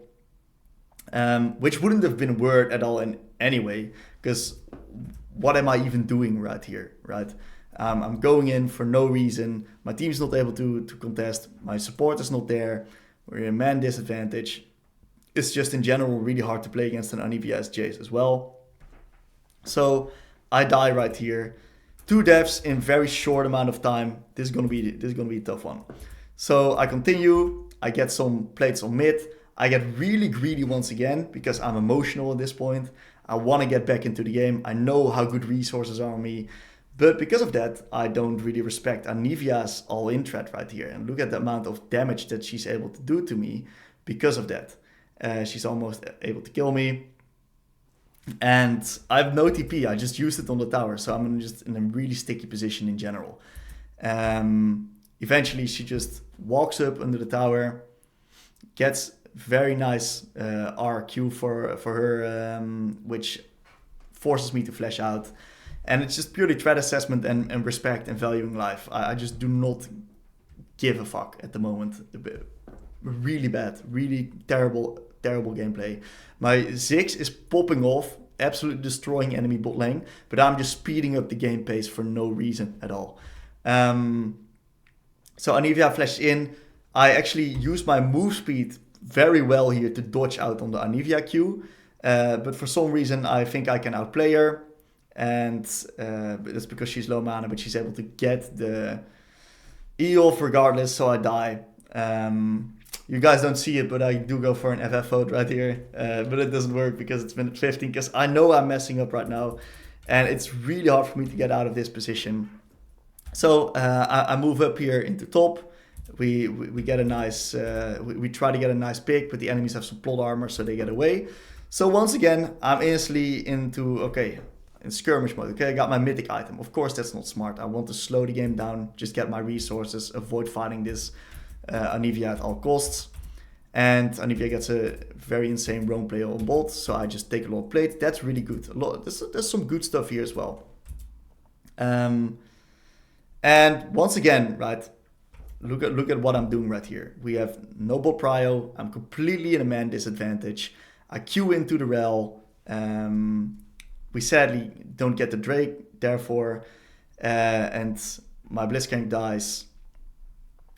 It's just I'm just a complete liability. My Evelyn dies just because I go in, right?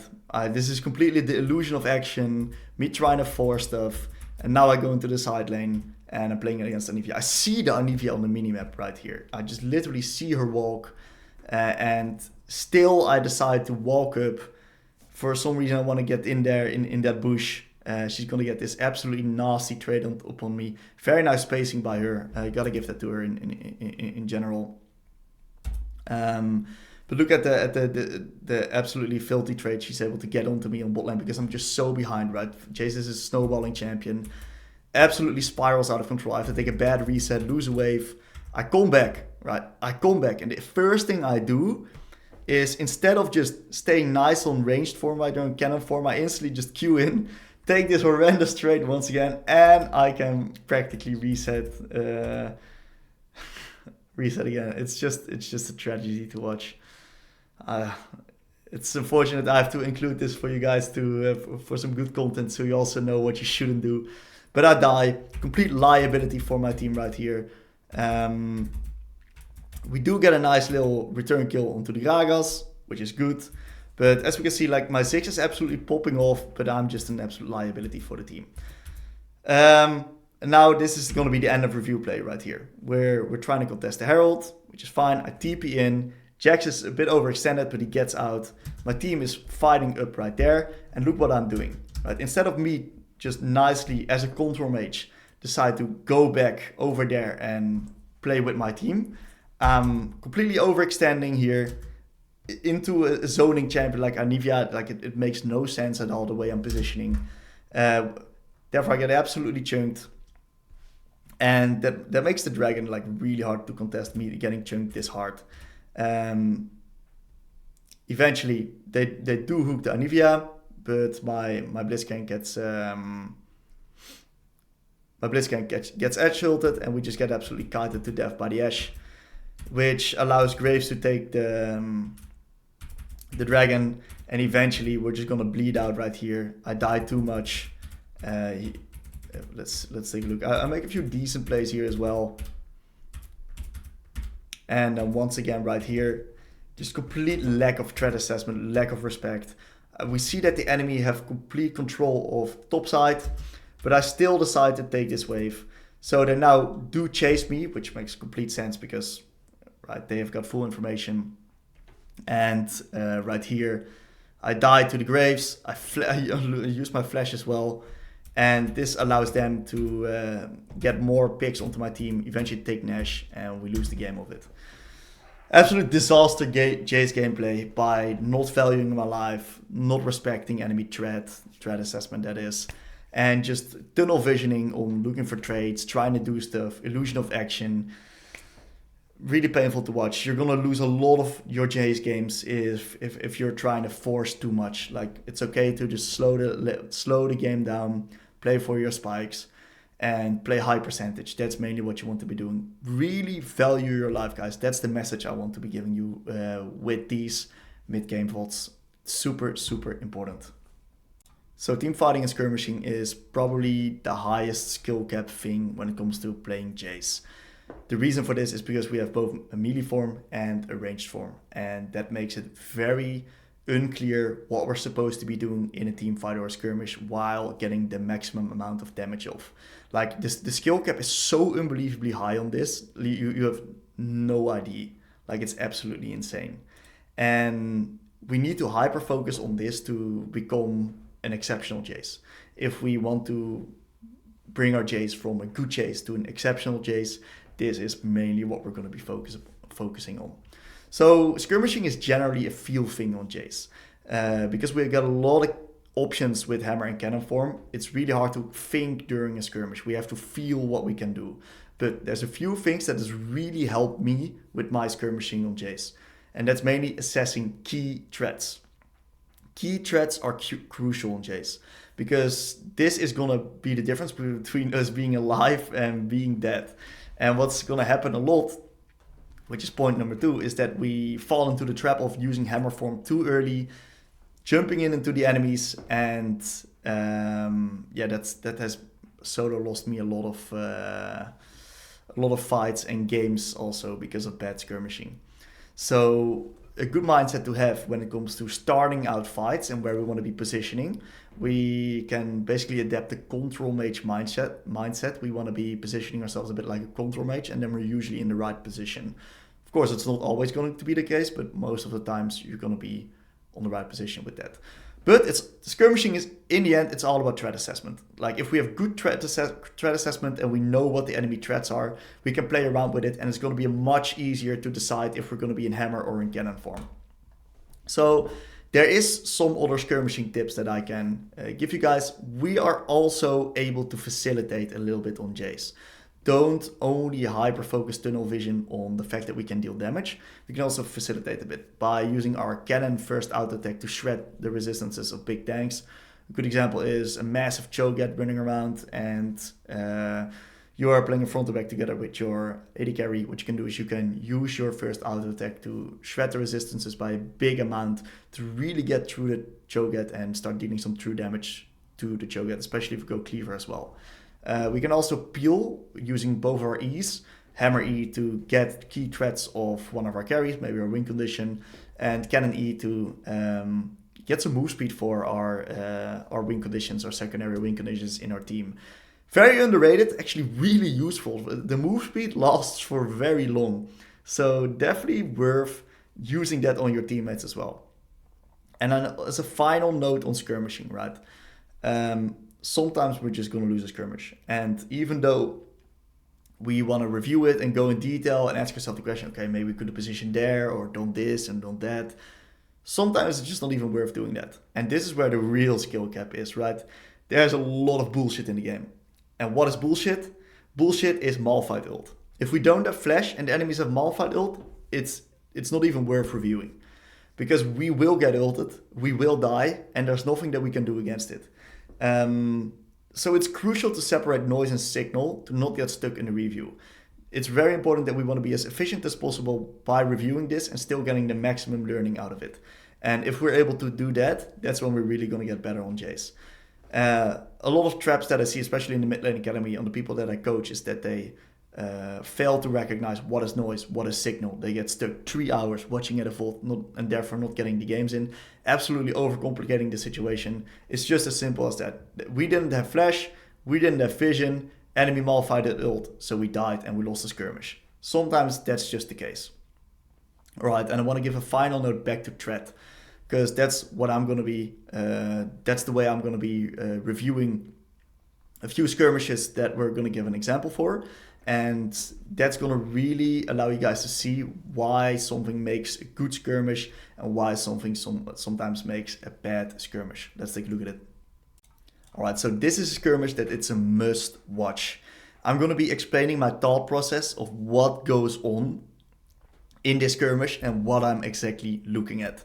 So initially I'm just in the lane, I got my vision on bot side, so I want to lean there. I go for a nice QE and I see enemy Alistar hex flashing in onto me. So right now what I'm looking at is threat, enemy threat. Okay, so the first thing I do is I have no abilities on my cannon form, so I swap to my hammer form.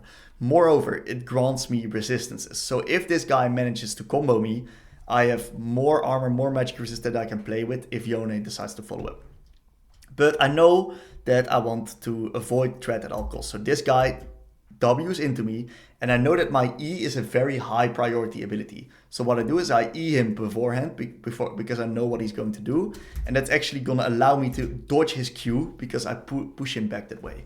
Now my eyes are completely focused onto this Yone because I see that he has Q3 up, which is really threatening for me. So what I do is I do everything in my power to sidestep it. So I know that the enemies have no threat onto me right now. Their CCing abilities are gone. I'm in hammer form, I'm really tanky. So I can now proc my phase rush to start tethering and spacing these guys away so I can actually get to safety and then start dealing damage. That's my goal right here. So I hit my Q, I proc my phase rush, I run away. I get distance between me, the Alistar, and Yone, so Alistar cannot passive out to me. And right now, because there's distance and Yone has gotten back, I can actually look for auto attacks with my newly restored cooldowns on my cannon form right here. So I auto attack this Alistar, and as we can see right now, Yone is once again going in on me. He has the Q3. That's threat. So what's really important for me is that I respect this threat. So once again, I back off a little bit. I don't really go chase the Alistar because that's going to be able to expose me and might put me in a sticky situation. So I throw a nice little Q onto the Yone. Once again, sidestep his nice Q3. So I stay extremely healthy like this. I've also activated my potion in the meantime. And because I know right now there's no threat. We see the Briar ult flying in, but this guy has no CC anymore. Alistar is very far away, so what I'm able to do, especially with the backup that I received from Fiddle, is go into hammer form, jump over the wall to finish off the Yone. Perfect when it comes to threat. Okay, now I'm looking here. Okay, Briar no threat. She's berserked onto the Blitzcrank, so I recognize this for a second. First of all, make sure I stay safe. I see an opportunity now on the Alistar right here, so I switch back to cannon form. And what do I do for combo? I see both my Q and E are back up. So what I want to do is I want to first auto attack the Alistar for this resistance reduction right here, to make sure that I can then follow it up and kill him with a QE afterwards. So I auto attack him once to get the resistance reduction, as we can see, into a very fast QE, which will then allow me to finish him off. Absolute beautiful skirmish. Best possible example that we can get. And Briar, because it's Briar, runs it down under the tower, and we also get that beautiful kill. Absolutely game-winning skirmish, game-winning situation. This is the way you skirmish on Jayce. Value your life, look at enemy threats, and then also the proper combo rotations and ability usage is extremely important, and the skill cap on this is so unbelievably high. Let's take a look at another example. Alright, so this is going to be a pretty similar example right here. I'm going to be walking you guys through the thought process. So instantly, right here I want to check for Nash. I want to go to top to collect the wave, but Alistar decides to flank me from below. Problem, I don't have E. So it's very hard for me to deny his combo. I might need to flash it. But I actually take a look at what's going on the map right now. And I already identified that enemy Jax is bot and enemy Samira is mid. And I have Mercs plus Hex Drinker. And enemy jungle is Elise, and the enemy mid laner is Syndra. So it is going to be really hard for these guys to actually burst me because of the amount of resistances that I have, especially in hammer form right here. So I know that I'm fine not flashing right here because it's very hard for them to kill me and I got backup. So because of that, beautiful stuff. I stay in hammer form. I survive the initial burst because of the insane amount of shields that I get. And I swap now into cannon form because there's no threat. Samira Jax still nowhere to be seen. Alistar no combo, at least no abilities, no cocoon. So I can literally swap to range form right here to make sure that I can get some damage off. So I get some beautiful damage off. Oh, while Syndra appeared. Nice, I've got my move speed right here. So what I want to be doing is I want to be making sure that I avoid her initial burst, avoid her threat. She used her E, which allows me to then swap back to melee form and go in. Because I know that right now there's no amount of threat that the enemy team has. There's no threat onto me. So I can now swap back to melee form. I see a beautiful opportunity. Let's rewind this a little bit. I see a beautiful opportunity. Q flash. I get this beautiful Duskblade proc. And right here I have done everything I could in my hammer form. So I swap back to my cannon form to get more damage going off. There's no threat onto me at all right now. To finish off the Alistar right here, Jax jumps in. His E is pretty threatening.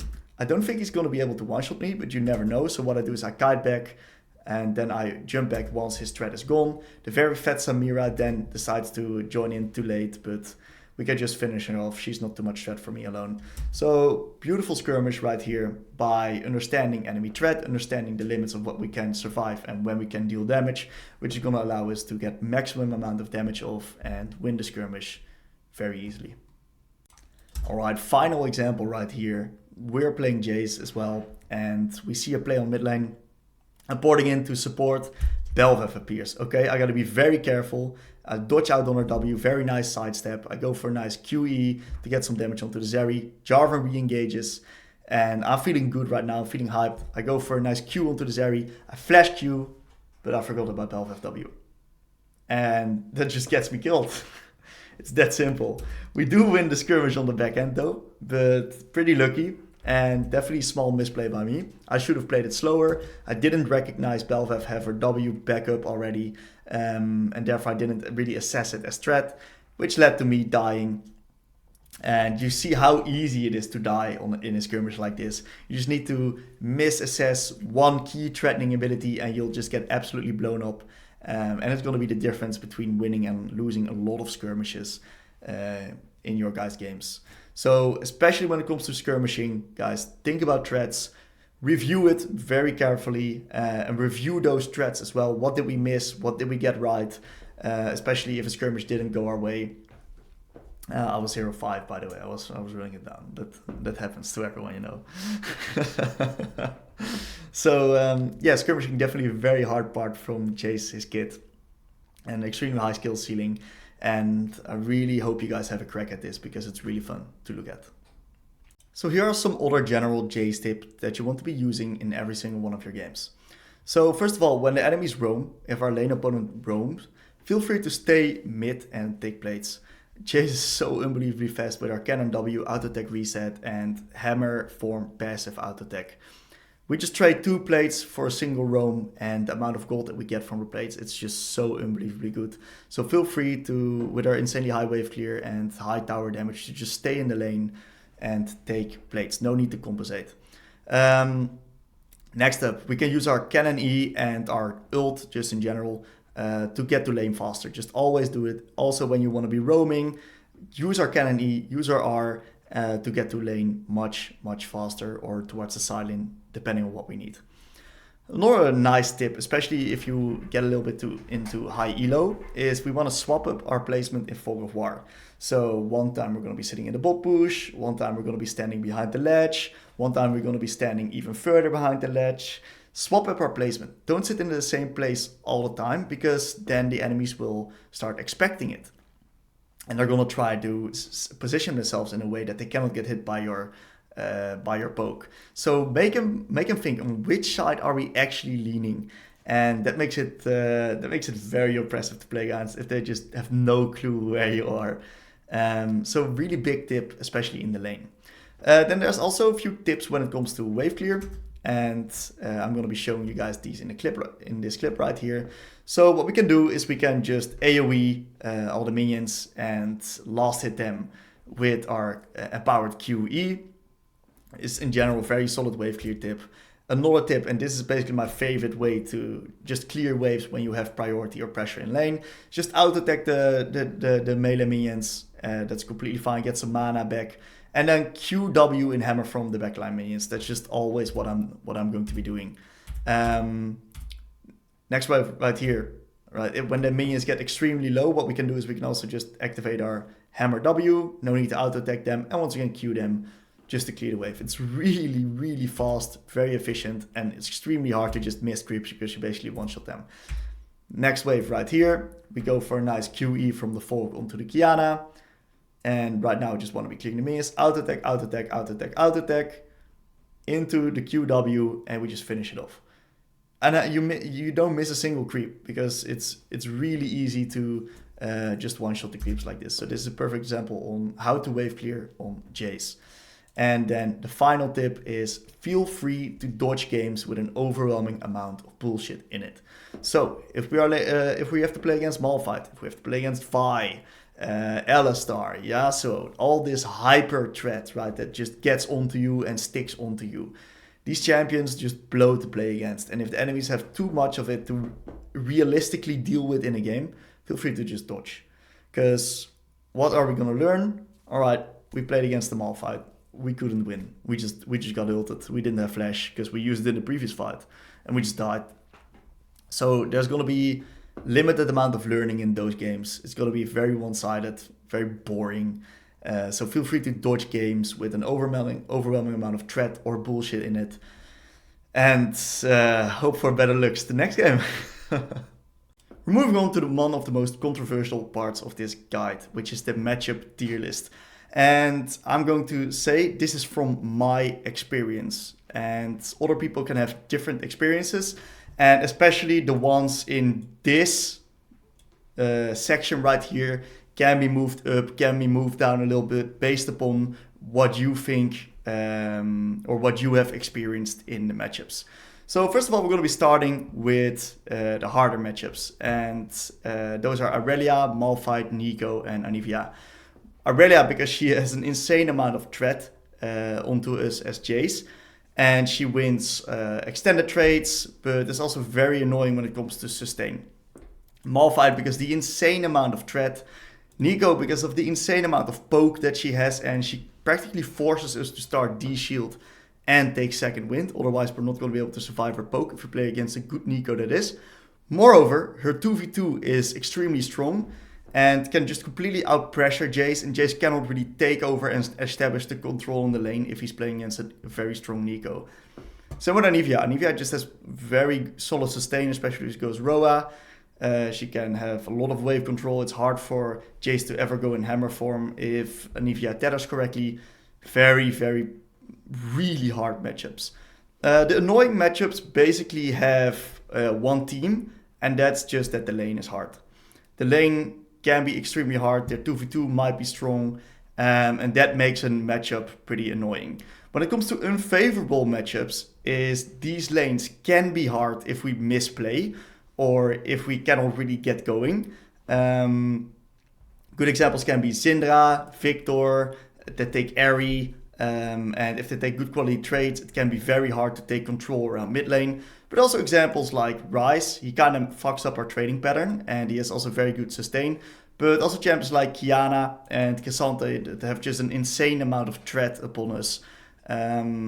And they can basically just kill us in the mid game. So this is also where it gets a little bit harder in the mid game. So in my opinion, there's a lot of champions that really need junglers to beat Jayce. Good examples are Ahri, Azir, Annie, Lissandra, TF. These are champions that need jungle assistance to really shut down the Jayce. Otherwise, Jayce can just go Mercs and be completely fine against these champions, since they don't have the damage to deal with Jayce on their own, and they kind of get outranged by his poke. The favorable matchups are the matchups where Jayce can actually just survive pretty easily. He can skill up. His poke is really effective into. And of course, some of these are pretty controversial when it comes to Echo or Kali or Akshan even. Maybe even Yone as well, because these champions do have threat onto Jayce. But in my opinion, this threat is kind of linear, and it's usually pretty easy to play around this. And the easy matchups, of course, they have nothing to say against Jayce in lane. They'll get absolutely obliterated. They also basically get outclassed by Jayce as a champion.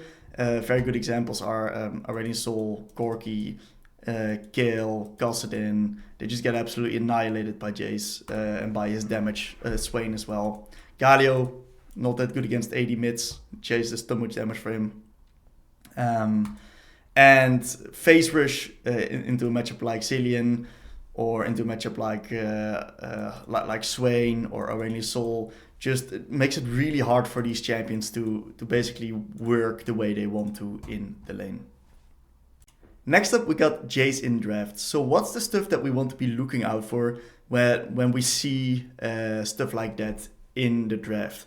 So first of all, Jayce is really good together with AP and setup champions.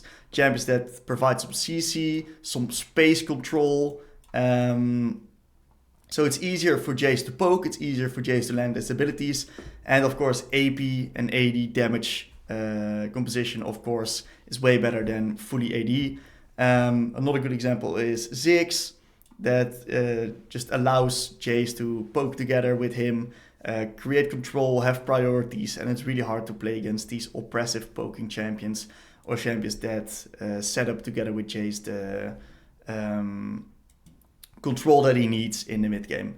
That's why you can practically blind Jayce together with Sejuani or Maokai, because they do provide him that control, that peel, that CC, for him to be able to just work. It's just extremely solid combinations. Jayce Maokai, one of the most infamous pro player combinations that they're playing right now, extremely strong.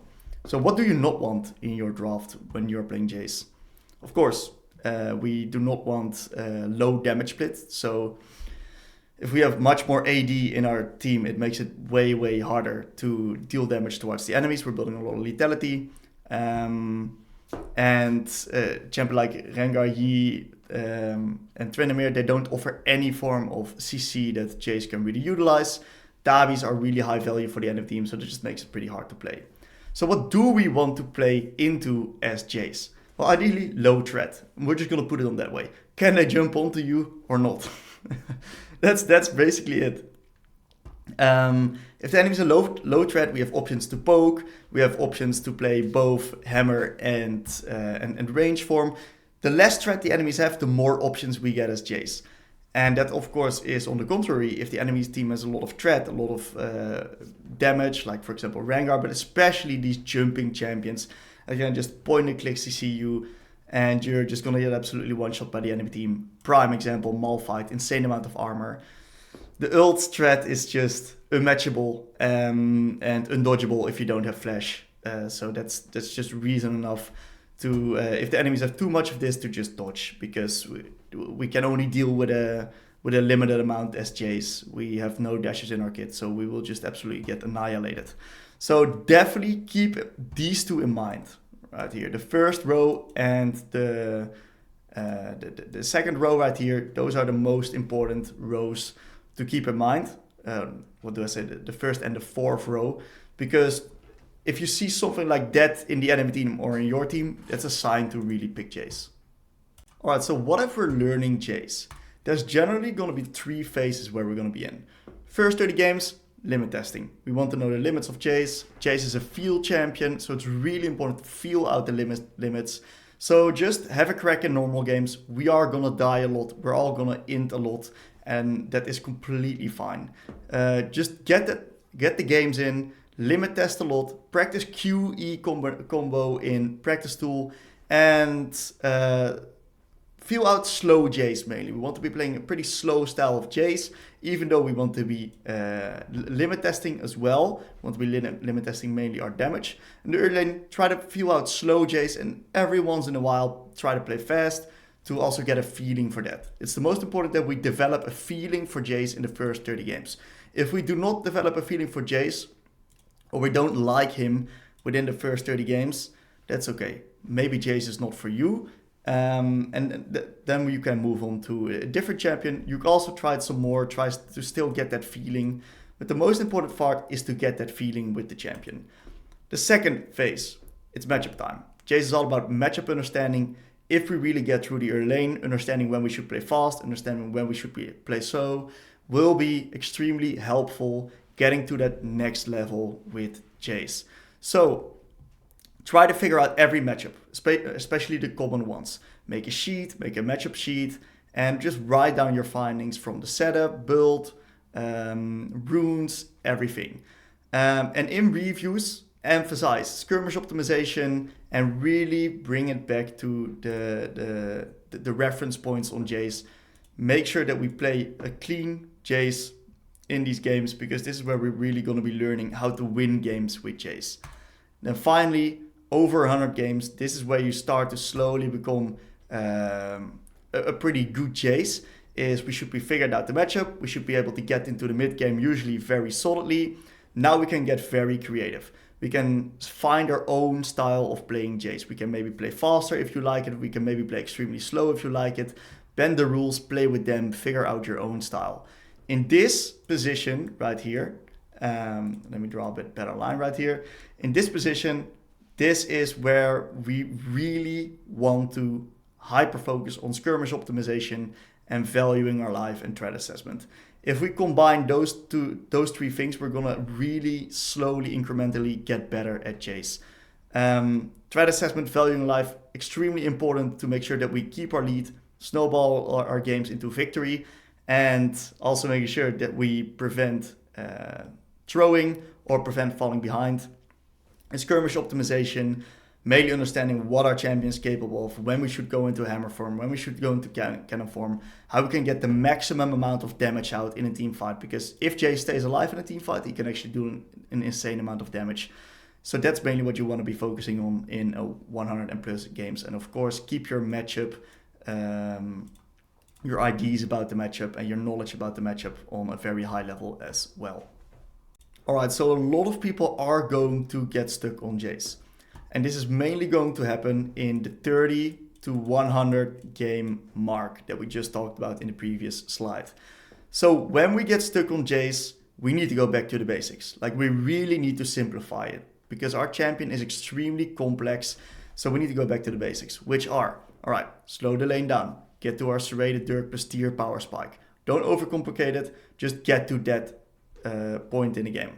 Then start taking good quality trades with QE and sometimes using hammer form. And through good trades, we want to try to establish control of the lane and then use that to snowball the lead in the lane and also towards other sides of the map.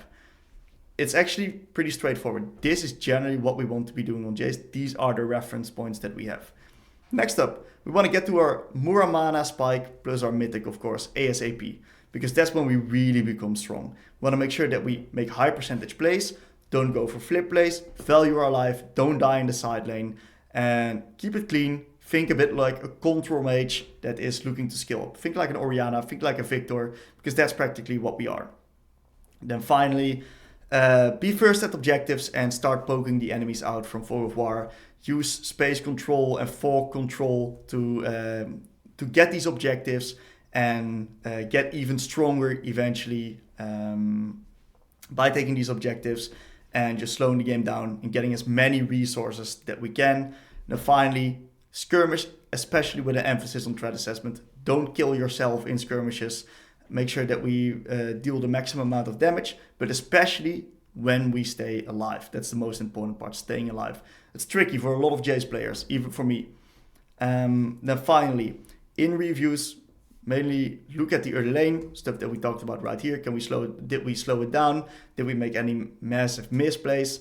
QE usage, are we landing our QEs actually? What happened in my own Jayce journey is that around the 40, 50 games mark, I was actually playing a lot of Jayce. I felt very comfortable in the lane. I was able to get leads, but I wasn't able to translate those leads into victories. And I was like, how comes I'm not able to win these games while I'm actually winning lane? And Jayce is a snowballing champion, so what am I doing wrong? So I really went to ask myself these questions. I looked into the reviews, and what I saw, there was two things. Sometimes, even though it wasn't too much, I died too much. And even those deaths led to me just getting into awkward positions in the game and messing up the tempo of the team. Moreover, QE usage. I thought I was playing the objectives well. I thought I was landing all my poke, but I wasn't even landing half of it. I was just sloppy with my QE usage. And you don't really realize it because the cooldown is so low and you feel like you can just throw it out all the time. But the difference between landing and missing it is just insane. So this was for me really, really problematic. And I managed to swap it around and I started to suddenly win way more Jayce games. And then finally, the mindset that we have in skirmishes. Are we killing ourselves or are we playing it patiently slow and only like really committing when we know that the enemies have no threat? So one of our best things to do on Jayce is actually just go in practice tool every single day that we're trying to learn him for like 5 to 10 minutes. I used to do this before all of my competitive games that we were planning to play Jayce. I also do this before my solo Q blocks that I'm planning to play Jayce. 5 to 10 minutes, go into practice tool, practice the QE combo, but mainly practice moving and feeling the micro of Jayce. Because Jayce is such a micro intensive champion, what is really important is that we feel comfortable and that we're warmed up on the micro of the champion. And the best way to do that is to do that in practice tool. And we can also have a feeling of the auto attack resets, have a feeling of the movement speed from our E like we see right here. Practice our QE combo, practice throwing it onto different dummies as well, using our hammer form in it as well. It's like it's such a good drill to get really comfortable on the micro as Jayce. Also, auto attacks, everything that you want to practice on Jayce, you can actually do in the practice tool.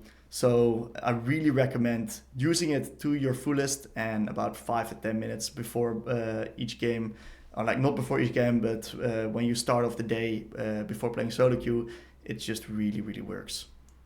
So Jayce is a champion that actually has a lot of common mistakes because of how complex that he is.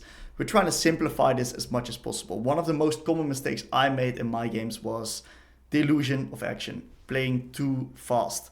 The illusion of playing fast. I should have played a lot of games much slower than I did, and because I played too fast in many cases, I auto-lost games. I didn't respect enemy threat. I died, which led to me snowballing the game into oblivion, actually. Moreover, there's a lot of QE usage mistakes that we can simply avoid. First of all, we're not throwing the micro of the QE properly, which leads to it being inaccurate or us forming bad habits when it comes to throwing out the ability.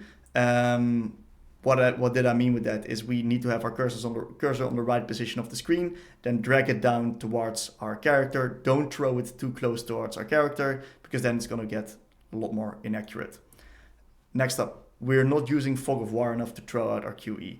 And this is also a major thing, because that's going to give the enemies more time to react to our QE. And the less time they have to react to our QE, the easier it is for us to hit it, and the harder it is for them to dodge it. The final thing, this is what I see a lot in my reviews that I do in the MLA, is that the Jayce players are not tethering their own QE correctly. They're just shooting it out like a skill shot, not really using the explosion radius properly, which lowers the chances of us hitting our QE by an unbelievably massive amount. Then, next up, also a trap that I fell in a lot. I got greedy for a lot of kills and or resources, and therefore I forgot to value my life. It's more important to stay alive. Kills and resources come after. Because if we die, we're going to be off the map for a long amount of the game, and that's going to lose us resources and experience in general. So don't get too greedy, and mainly play high percentage. Threat assessment, same story. Dying everywhere, it's so bad on Jayce. It's so bad. We really need to understand what we can and cannot do. And if we make one threat assessment mistake, it can be the difference between winning or losing a game. Compensation plays. I love this one. A lot of Jayces I see go roaming, and they go like following the enemy assassin that's roaming. We can, but we don't have to. In my experience, it's better to actually just skill, get the turret plates, because we do it so unbelievably fast, and we actually pressure the 1v1 more. Of course, we gotta ping properly, but that's a given in general. It's better usually to stay on mid, hit the enemy tower, hard shove the waves, and let the enemy laner that's roaming lose value by roaming. Another major mistake in skirmishes and team fights is actually rushing hammer form, and therefore dashing in too soon, which leads to us instantly dying. Pretty self-explanatory. And then finally, which is not really in-game, but rather out of game, which is also extremely valuable, which is us not being able to separate noise and signal in the reviews. If we're not able to do this, we are gonna waste a lot of time. And I don't want anyone to waste their time, of course. So it's really important that we learn over time what noise is and what signal is in the reviews. Because if we're not able to do that, we're gonna just mindlessly look at skirmishes and team fights while there was practically no way of winning the skirmish or team fight because we had no flash. It's really important that we do that. Save ourselves some time. Rather have a new game that we can play, because, I don't know, we need like hundreds of Jayce games to get really good at the champion. So how can we actually counter Jayce? There's a few things that we can do, a few tips, few tricks that we can do to actually make it pretty hard for him to play the game. Actually, the most simple one is just play around mid and gank him. Like, he cannot really function against multi-threat. If you have an Alistar or Blitzcrank or any other engaged support like Rel, just coming mid, or as a jungler, being Vi or Jarvan, if you just come mid here and there, just Jayce cannot really play the game. And that's the simplest thing that you can do to counter a Jayce. If that doesn't really work, we can always try to play around mid and deny him to set up vision. That's also already a big thing, because if he's not really able to get the mid lane push, the mid lane control, and it's also very hard for him to set up vision and do something in the lane. And he usually wants to hard shove the wave, get out the lane, poke from the side lane bushes. If we can prevent that, we're very far already in the game. We can also use minions as blockers for Jayce's QE, so if he's leaning towards bot side, we can lean towards top side. Of course, there's tricks around it, but we can definitely play around with it with pretty good positioning. We should be able to avoid most of his QE poke. We also want to be first at objectives. Jayce has a really hard time running into areas. And another tip for skirmishes and team fights is that we want to hold a threatening ability. So an example of holding a threatening ability is, for example, let's say we're playing a mid laner. Let's take, for example, Lissandra W or Lissandra ult. We're playing Lissandra into Jayce. Don't just use all of our threatening abilities onto tanks or something like that. We want to hold some for Jayce. And if we hold like 1 or 2 for Jayce, he pretty much shouldn't be able to go into hammer form and be useful in the team fight, because we can just CC him, lock him up, kill him afterwards, jump on him with a team, because he's just extremely squishy. And finally, don't really make flippy roams. If we roam and we fail and we don't get anything from it, he will get a lot back from it on mid lane, and it will probably be enough for him to snowball out of control. Alright, so now we're taking a look at what the differences are for mid lane and top lane Jayce. We're going to be starting with mid lane Jayce. Mid lane Jayce usually runs the first strike setup. It's very economy based, and we usually run lethality or poke builds. While in the top lane, it's actually a bit more bruisery, fightery style, where Eclipse is way more common, Phase Rush and Conqueror are way more common, because the matchups kind of force him to take those setups to be useful and to win the lane. In mid lane, he's a bit more of a scaling pick where he wants to hit his item spikes. But in top lane, he can actually be a lane bully, because a lot of top lane's laners are melee champions. And Jayce interacts against those melee champions pretty well, especially with Conqueror or Phase Rush setup, where you can run away from them. So in top lane, you actually play Jayce a bit more to bully, while in mid lane, you play Jayce a bit more to skill. At least that's the most effective way to actually play the Jayce. Currently, it's on Emerald Plus. Let's actually take a look at Master Plus. Not sure how much data there is for Master Plus. Since it's a new patch, the data is of course not too much right here. If we go to the previous patch, we will actually see more of the Eclipse indeed. And for mid lane, it was indeed still the display of Draktar. But in general, the mindset shift of top lane and mid lane Jayce is that top lane is a bit more catered towards the lane, a bit more towards winning and dominating the lane, while mid lane it's a bit more catered towards scaling and being a bit more of that poke mage. All the other concepts that I talked about, right, are both applicable for both top lane and for mid lane Jayce. Mid to late game, skirmishing, micro, all of that stuff, it's all very similar. Let me know if you guys have any questions when it comes to this matter, and I'll definitely get back to you in the comments. Alright, we've moved on to one of my favorite sections of the guide, which is the Q&A section.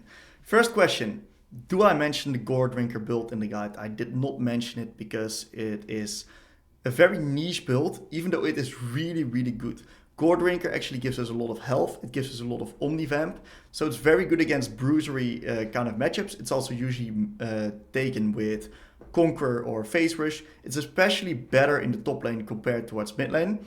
But the build in general, it's really solid if we need the additional health, if we need the Omnivamp, or like it also gives still a lot of CDR. But the lethality is of course not there, so our damage does lack a little bit. But still, very good build. Why am I so handsome? It is because I'm a Jayce player. That's why I'm so handsome. It is literally, if you play Jayce, you will get more handsome, guys. So definitely enough reason to play some more Jayce. So when to use hammer form and when to stay in ranged? Well, it kind of depends on the situation and on what combination that you want to be using. In team fights, usually it's better to stay in range until we have an opportunity to go into hammer form. Because of the cooldown on our ult, it makes it really hard to shift back towards range, and it's easier to deal damage from range. but this is really case by case specific. So this is something to figure out in reviews when you're reviewing skirmishes. Can we go into hammer form or should we stay in range? These are questions that we can ask ourselves whenever we are reviewing skirmishes on Jayce. Also in the lane. A little trick that I have is I usually like to stay in ranged unless I'm looking to trade upon the enemies and I'm looking to get a hammer Q onto a minion so I can AoE it and also hit the enemy champion with it. That's why I'm actively sitting in the hammer form and I'm actually looking to trade upon the enemies to get onto them and get a massive combo, which is very good to begin in hammer form with. Another thing that we can do is we can swap to hammer form if we need the resistances. We can also swap to hammer form when we want a little bit of move speed to dodge an enemy skill shot. And then we can even use our dash to avoid it more. So many tricks to utilize in this case, but it's actually very case by case specific. And what I really recommend to get better at this is to watch a lot of high elo Jayce players. Why? Everyone has their own style of playing Jayce, and the more styles, the more perspectives you can actually get a view on, the easier it is for you to actually find your own style, find why they do certain things, and that's going to make it easier to recognize the patterns in game as well. High skill cap thing. Moving on. How should the how should the mindset shift between phase rush versus first strike? Like, how does the champion identity shift? Well, phase rush is a bit more fighter and a bit more fighter identity like, while first strike is a bit more mage identity like, and I discuss it clearly in the identity section, guides. If you guys have any more questions about this specific topic, feel free to check out that section of the guide and you will definitely find your answers. Finally, the question we're all wondering: what's the best Jayce skin and why is it Resistance Jayce? So, the best Jayce skin, Resistance Jayce for sure. Animations, super clean. Micro feels extremely fluent. I love this skin. It's by far, if you are playing Jayce and you want to look good on the Rift and have clean animations, this is the skin that you want to be going for. Same goes for Battle Academia. Also very clean animations, feels very good to play with. That's mainly what it's ranked upon. I honestly don't care about the cosmetics. For me, it's all about feel. Does the skin feel good? Because, you know, skin is paid to win. That's what we pay for, right? We're not really paying to look good on the Rift. We're paying to win and have a better champion. So Battle Academia does the same job, but like the style is a bit less my style compared to the Resistance Jayce. So it doesn't come close to the Resistance Jayce, but it's still fun to here and there play with it. And if you're into this kind of stuff, this is a perfect skin for this fit as well. Then we got the A tier skins, which is the Arcane, it's the regular Jayce, it's the Bright Hammer, Debonair, and Full Metal Jayce.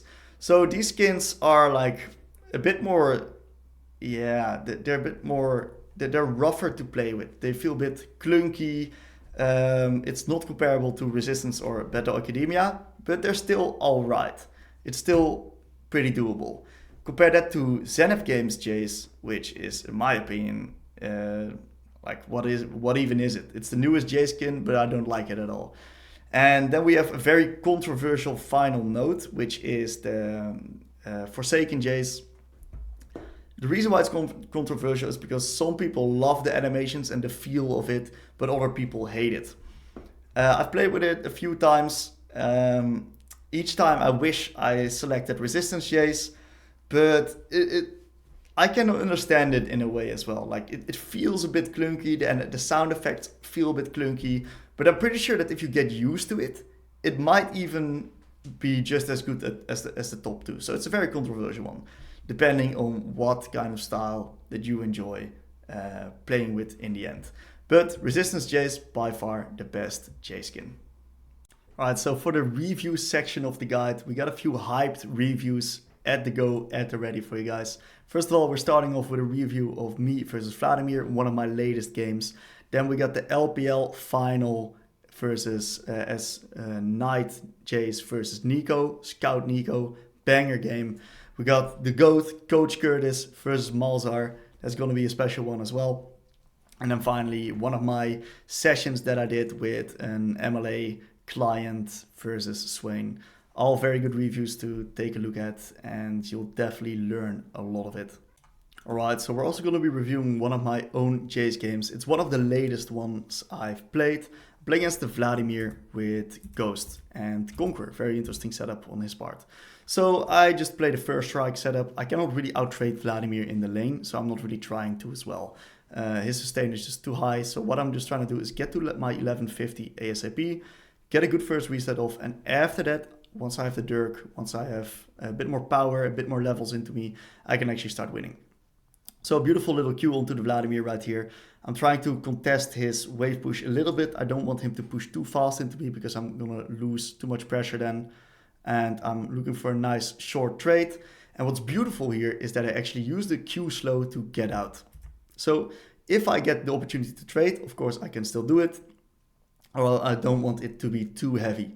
Because if the trades become too heavy, it's going to be in Vladimir's favor. Because he has the regeneration and I do not really. So we're just slowing the lane down and making sure to especially avoid his Q3. We try to look for a sneaky Q through the minions. And I'm just able to sit back. I take E second because I'm looking to start poking and get some gold from the Vladimir when I become level 3. And I don't really necessarily need it to farm under tower anyway, because I'm nicely thinning the wave to make sure that it doesn't reach my tower and I lose CS for no reason. So I see Vladimir is hitting his big Q power spike real soon. So I'm running away in my hammer form to make sure that he doesn't use it on me. That's like the main tip that I have for this lane. Otherwise, I'm just standing back. He stands really far up right here, so I can actually contest his trading for a little bit. I sadly run into his E, which deals a lot of damage, but it's okay. Wave's just crashing into me right now. And generally, I just want to be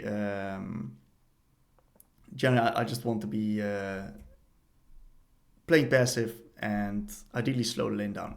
So I get a first strike right here, and I want to be using it on the Vladimir because I want to be being as efficient as possible. And once again, I use my Q slow to AoE the minions and slow the Vladimir so he cannot get his big Q onto me. So very good Q slow usage right here from my part. And I'm just able to get these creeps under the tower. I maybe miss one, but that's completely fine. I'm doing still completely fine CS-wise. I slightly want to extend my base timer right here. I need to base real soon though. So I think I'm going to do it after this wave, if I get the opportunity. But Vladimir does not really give me the opportunity for it. My wave's in a pretty fucked up situation. But I still need to reset, because otherwise I'm going to get into an even worse position. I'm going to fall into the quicksand, which is not what I want. So I'm resetting, I TP back, I now have tier and additional longsword. I can now slowly look for that QE poke onto the Vladimir. And just start stacking some more gold with the first strike. It's economy, baby. Let's go. So, beautiful QE onto the Vladimir. I sadly do not get the full first strike gold because I swapped the cannon form a little bit, or hammer form a little bit too late. That's because I wanted to CS. Vladimir missed positions, and he's actually really fucked right now, because remember at the beginning of the game we recognized Vladimir had Ghost. So he doesn't have any way back into this lane, and he's been taking a few bad trades right here. So another beautiful QE, very fast. And yeah, this is just looking very solid. I want to make sure that I have one side where I can ward and lean towards, so I do not get ganked by enemy Master Yi. Another beautiful Q onto the Vladimir right here, and he's slowly getting chipped down. And if he actually mistethers, right, he actually gets into kill threat. It's exactly what happens right here. So I play a little fun game with here, going front to back, front to back, front to back, tethering the Q range. And once I see he really missteps, I Q onto the minion. He W's early. I E him, and I just finish him up with auto attack. So massive misplay by the Vladimir right here. Really massive misplay, and this will literally put my lane into an awesome position. So he still shows up, still want to take my reset, don't want to waste too much time, don't want to waste too much tempo. And right now, my lane really begins to start to accelerate. So I look for another beautiful QE onto the Vladimir. My QEs have been fucking solid. Holy shit. Pretty impressed by my own gameplay right here. which is a good thing. So I'm just looking to take control of the lane. I just want to let the wave crash, do not take any damage from the Vladimir, not a beautiful QE onto him. I can look to trade with my hammer form right now if he steps up too far. Of course, I want to wait out his Q3, or I just do not give a fuck because I get ganked by the Lilia. Beautiful gank by the Lilia. This is basically Vladimir's death. What I just need to do is hold my QE, don't miss it, and Vladimir runs into it. He doesn't ghost as well. He's probably a little bit tilted. I'm not sure what's going on. So I can basically stand and stay in lane right now because I'm so far ahead. I get these plants, and that's going to allow me to take a lot of resources right here. I get the plate, insane amount of gold value, and I want to reset real soon on my mythic spike, of course. So I'm staying in Fog of War right here, hoping for Vladimir to misplay. Maybe I can shoot through the minions, angle 1, QE right there. Holding my mouse already there, but he doesn't give it to me, so I'm just hard showing the wave and therefore taking some more control. I want to, like, this would be a good timer to reset, but it actually isn't in the same time because I just don't have my gold for my mythic just yet. So I'd rather wait for Vladimir to for me to get that amount of gold so I can reset and be efficient on the map. So I look for QE, angling it next to the minions, but sadly I'm a little bit too far away. I didn't tether my QE range properly, which leads to me actually getting put in a little bit of a back foot of the position of the lane right here. I lose some priority. Vladimir mistethers me, which leads to a very nasty trade, and I get a lot of gold with first strike from it, which is good. So I'm not sure if I'm going to be able to take a reset now freely. I think I might need to wait for my TP to come back up, which is completely fine. It's 1.5 waves for it to be back up. So I take this one, but I actually get a gank by my team, which is gonna make it a lot easier for me to get control. What I should do right here is actually, I wanted to QE the backline minions right here, the caster creeps, but I do not really have the mana for it. So I made a small little mistake. I should have waited for my mana to be up. Right now I'm in a little bit of vulnerable position. Vladimir smells it, he zones me off, but I can just now reset and TP back onto my display. I'm so strong right now. Like, Vladimir really, really struggles this game right now. So I've got full control. I want to establish some vision around top side because we want to be playing around the Herald, of course. Mysterias shows bot, which should guarantee the Herald for us, since we also have a winning top side. And Vladimir, once again, is in a really rough position because he cannot take a reset. He has no TP. And this will probably soon lead to a kill angle for me. I'm looking for a Q. He missteps once again. He mistethers. A lot of people do that.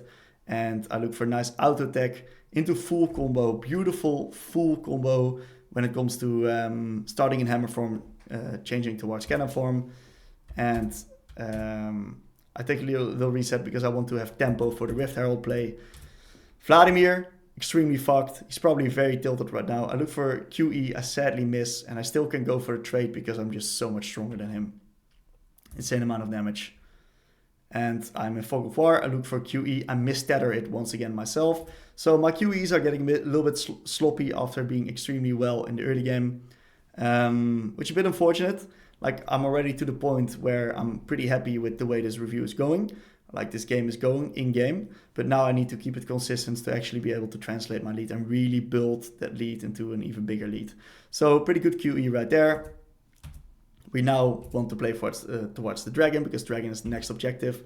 Look for a beautiful QE through the minion line right here using the explosion radius. This is my bread and butter Jayce QE, by the way. I love it. Throwing it through the minions, next to the minions, using the explosive radius. It's one of my favorite ways to actually surprise the enemy laner. Once again, Fog of War, QE. I could have tethered a little bit better. I could have walked back a bit more, and it probably would have hit that way. Once again, abusing Fog of War right here, throwing it through the minions once again. This guy's getting absolutely annihilated.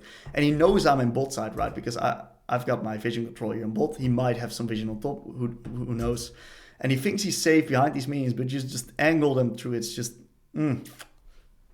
art. I love it.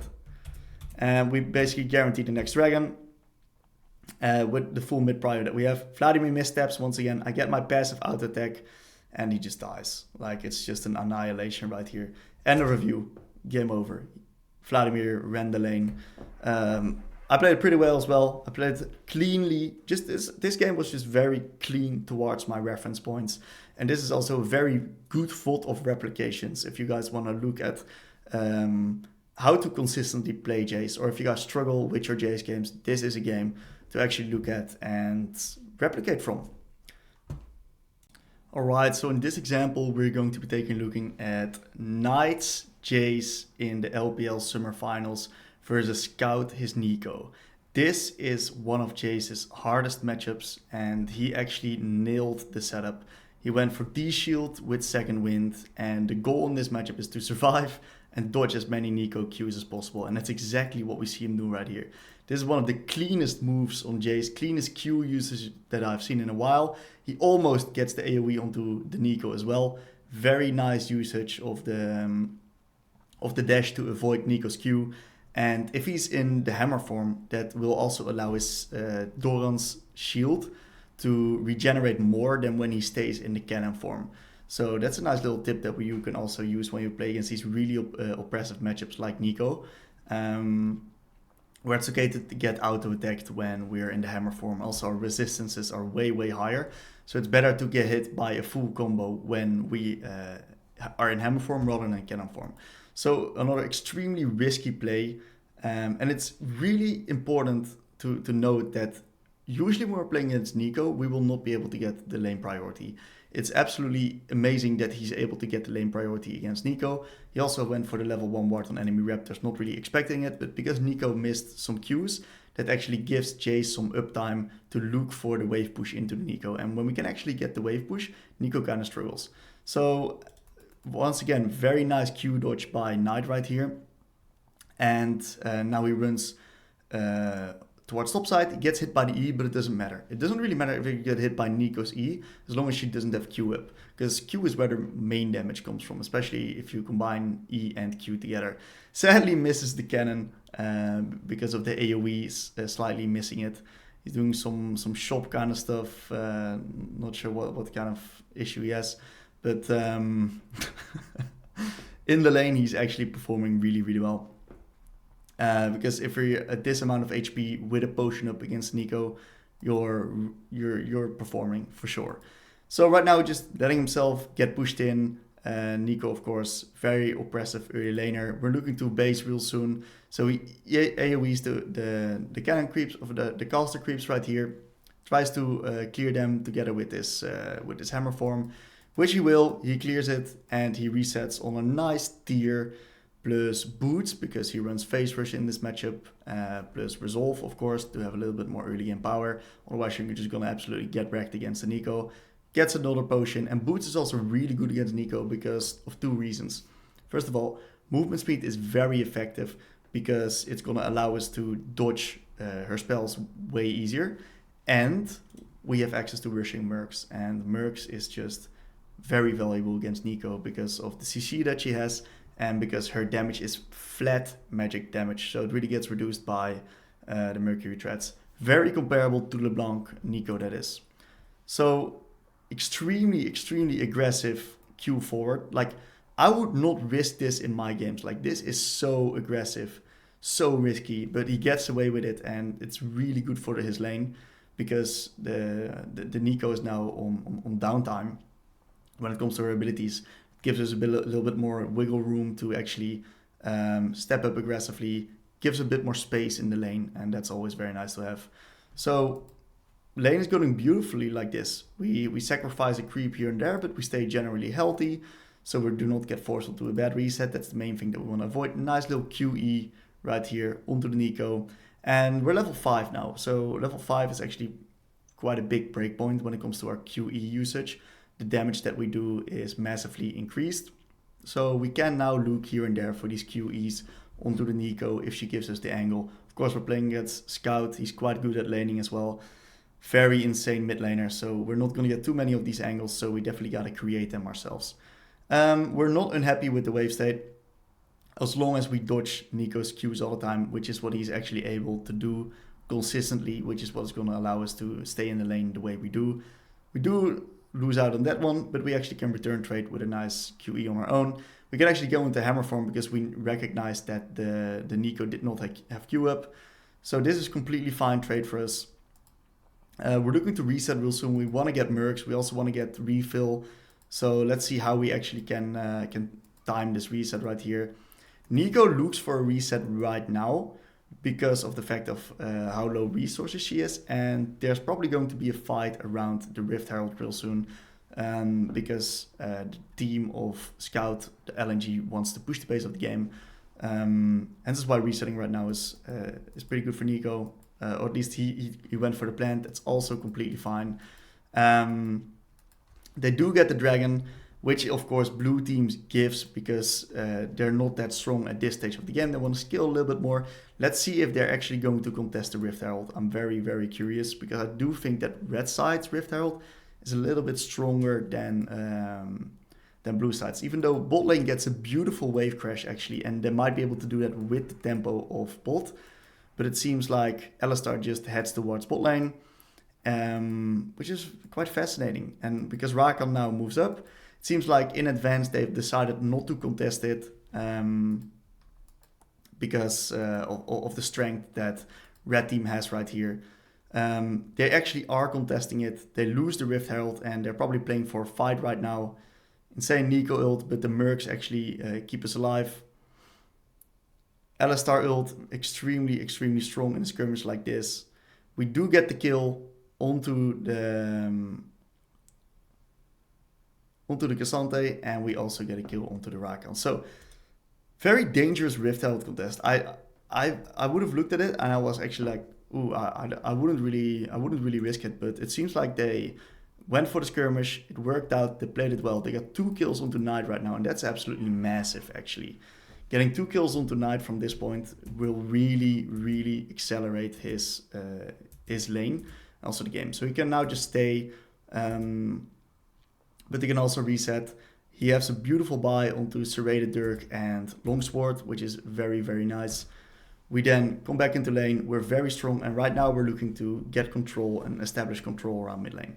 So we're going to be looking for QEs onto the Nico. We're going to be looking to get vision control around mid lane, pink warded, especially we need some help from our team because we do not really have it ourselves, and mainly deny vision from the enemies, and that's exactly what we're going to be looking to do. Nice QE, sadly Scout expects it, very nice dodge from Scout, and we're just now going to be looking to stay out of range, look for these QE pokes, and we really want to establish some control around mid lane real soon. Pretty nice play by LNG Zika, and wasted a little bit of time from the Jayce, which gets Nico actually quite a bit of resources, but he roamed on a pretty nice timer because it's a cannon creep, cannon wave that's right here, so he doesn't lose too much. He gets all the creeps, and it's just scaling up until our first mythic item right here. Slowly but surely we'll be able to do that. We're clearing some vision. Now we're really going to be establishing control. Maokai is walking through bot, trying to contest the dragon through bot. And yeah, we cannot really contest dragon. Enemies are still quite a bit stronger than us. If we theoretically look at it, they've got Wukong, they've got Nico, Rakan, Cassante moving down. The early game skirmishing is actually really insane. So I actually think that it's a pretty smart call to not really contest the dragon because we haven't really been able to get any control back. So it's just reaching our mythic right now, which we have, which is Duskblade. That's amazing. Rift Herald is probably something that we are going to contest right now. We have our mythic, we've got TP on bot lane, so we had bot. We've got some control there as well. Beautiful, beautiful wave clearing here on the bot lane, which we now get the priority. We TP in for the Rift Herald as expected. We contest this, and we look at this. This is beautiful skirmishing actually. Right here, what we actually see is the way he plays this. This is very good to analyze. So by him standing right here, it makes it very hard for the enemies to wombo combo onto the Aphelios. He spreads out from the Aphelios, which makes it really hard for the enemies to actually fully commit onto any one of these. What do we know about the enemies? Wukong, Rakan, Xayah, Nico, a lot of AoE. So I love his positioning right here. Looks for this beautiful QE. And this creates a lot of space. This QE creates so much space for our team. Right? We also have the Maokai ult coming in. So this is going to be entirely our space And let's see how he's played. I would play it very slowly, not really go into cannon form or into hammer form right here. I love the way he plays. This is so beautiful. Like, so many Jayces would have swapped to hammer form, jump onto the Rakan here and got absolutely one shot. But he plays it extremely slow, and that's what I love about this skirmish. He knows his limits very well. We get the Nico ult out and just looks for a Q. And now when he sees the angle, he actually hammer Qs in. He has the E up, so he waits for his own Q. Oh, barely misses out on the kill right here. But actually really well played skirmish by Knight. He played it extremely slow, waited, and especially looked at enemy threat, and that was just absolutely marvelous. They got the Rift Herald, and next goal is we want to be contesting next dragon, for sure. We have our item spikes, we're looking to get Muramana right now. Enemy Rakan makes a very dangerous play, and sadly we do not have E, so it makes it pretty hard for us to get the kill. But right now, we just want to slowly establish control through bot lane, get some vision control around here. We have our team helping us with that. And we want to be contesting enemy bot tower and the dragon that's coming up real soon. So we get the priority, we place the vision around here, and we can now decide to either shove and move, or we can decide to stay bot and hammer down at enemy bot tower. We get a little bit of visitors from enemy Wukong. It seems like we're looking to contest the dragon together with our team right here. We want to be looking for some poke, and it seems like we cannot really get through bot lane because we just lost our vision control right there, and we do not have any control in the enemy jungle as well. So we move through the weak side towards our team, which is beautiful that we do right here. And yeah, we can now look for poke together with Maokai. And if we can get some poke before the objective actually gets finished, we're in a really good spot. So we do have to walk into the enemies right here, but Cassandra is actually, like, he's in a pretty rough position, the Cassandra right here. He's out of space.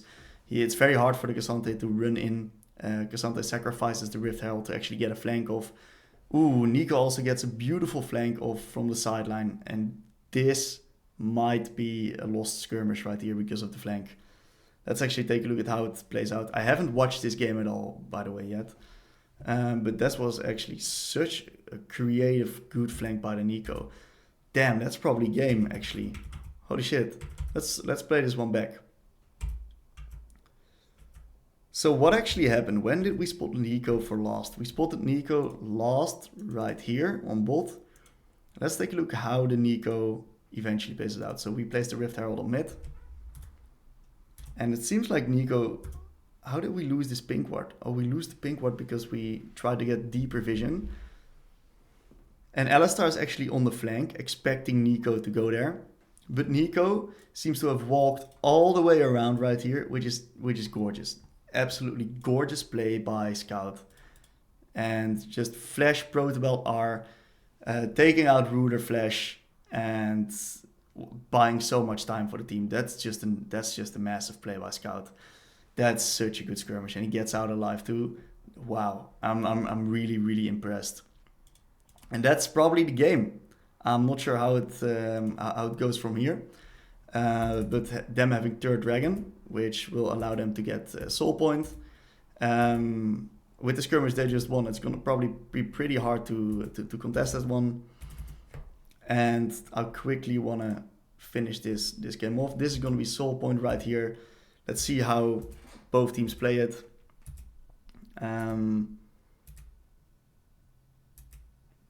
Very low vision on JDG's side. Really, really hard to see what's going on. So we get Nico flanking, Wukong going in, Rakan flanking.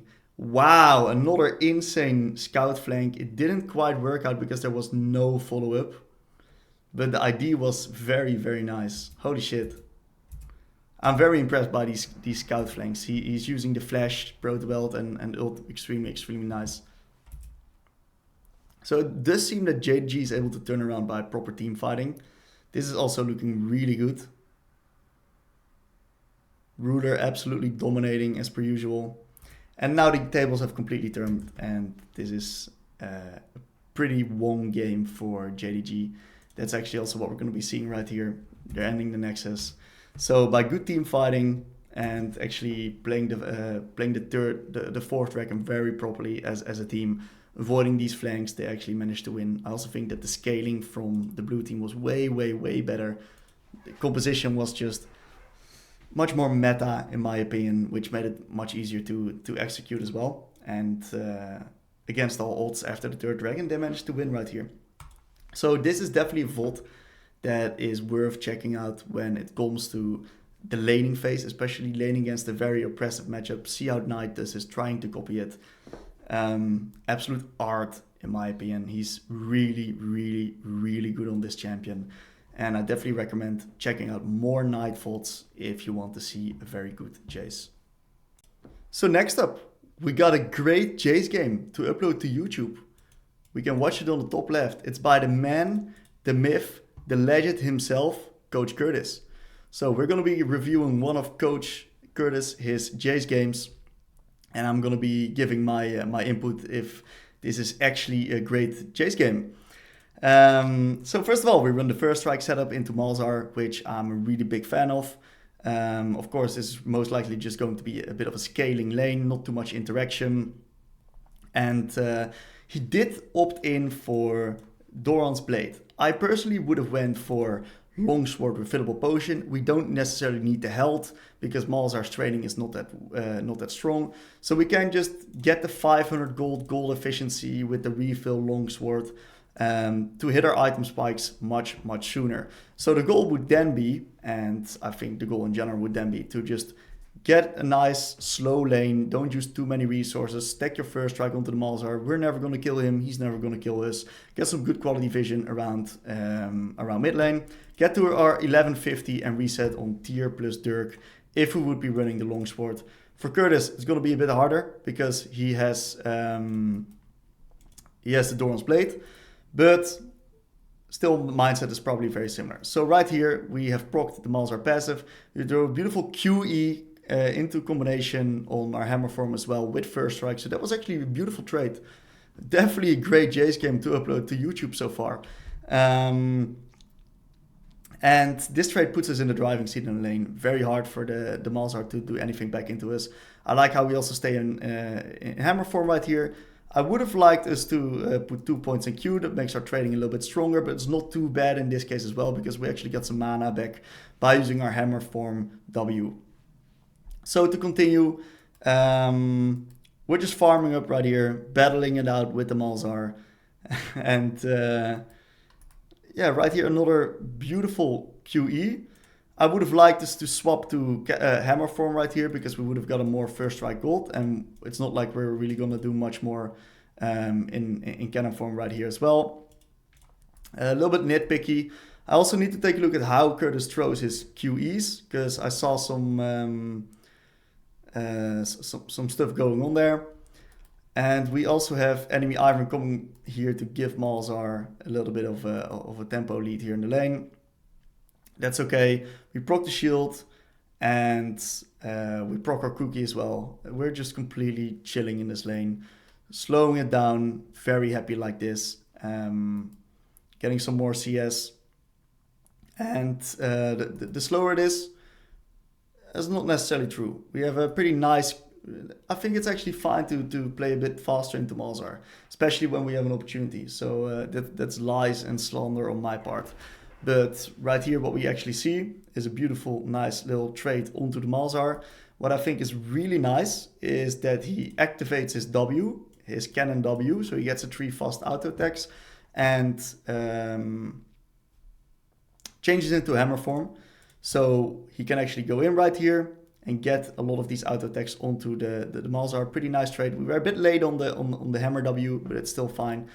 And we get a lot of jungle attention from the Ivern, which is also completely fine for us. We don't really care. And we clear the wave right here and we reset on 1300 gold.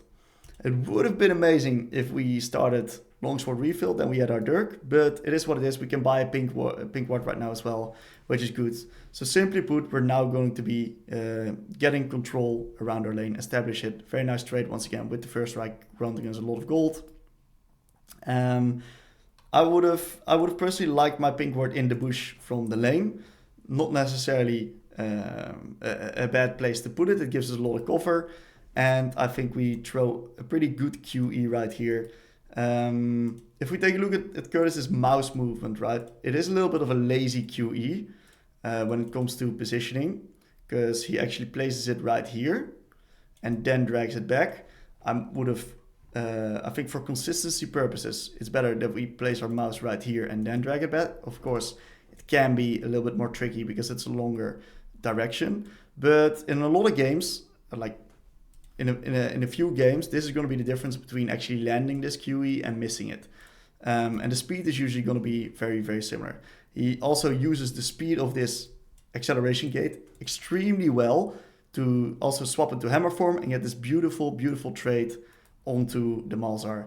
And Malzahar actually gets extremely low and now has to take a pretty bad reset. So right now, I think it's very nice what the way he's playing this lane. He's using our QE to poke, getting these very nice trades, getting also some gold on the first strike. So yeah, so far it's actually been a pretty great Jayce game to upload to YouTube. We're absolutely popping off and playing towards what our champion wants to do. So pretty impressive stuff right here. Pretty decent QEs, and we want to be looking for some more pokes. So we chuck into the side ambush, into Fog of War, covering our Cartas as well, and we get the spell shield of the Malzahar right now. Right now we can actually look for a bit more heavy trade. Maybe look for QE into hammer form, which is what we're looking to do right now. We actually cancel the Malzahar with the E priority on our hammer form. Beautiful by Curtis. Predicted, of course. He knew exactly that Malzahar would have ulted there. That's why he eat. And that's why Curtis is the GOAT, actually. So, yeah, we're constantly taking some more beautiful trades. It would be nice to get a reset on, maybe on this wave. We actually do get ganked by the Cartas, which leads to a kill onto the Malzahar. Even better, and that grants us a very nice reset timer onto the cannon wave right here. We speed back to lane using our E and our ult for that. And right now, lane domination continues. Now it's really time when we're going to be doing something. And that is very nice QE once again. We get ganked by the Ivern, but that's no problem. We got full control on both sides, so we can just chuck into the bush right there. I would have loved us to actually wade into the bush for like 3 more seconds right now and just throw a QE through the minion line right here. Would have possibly hit.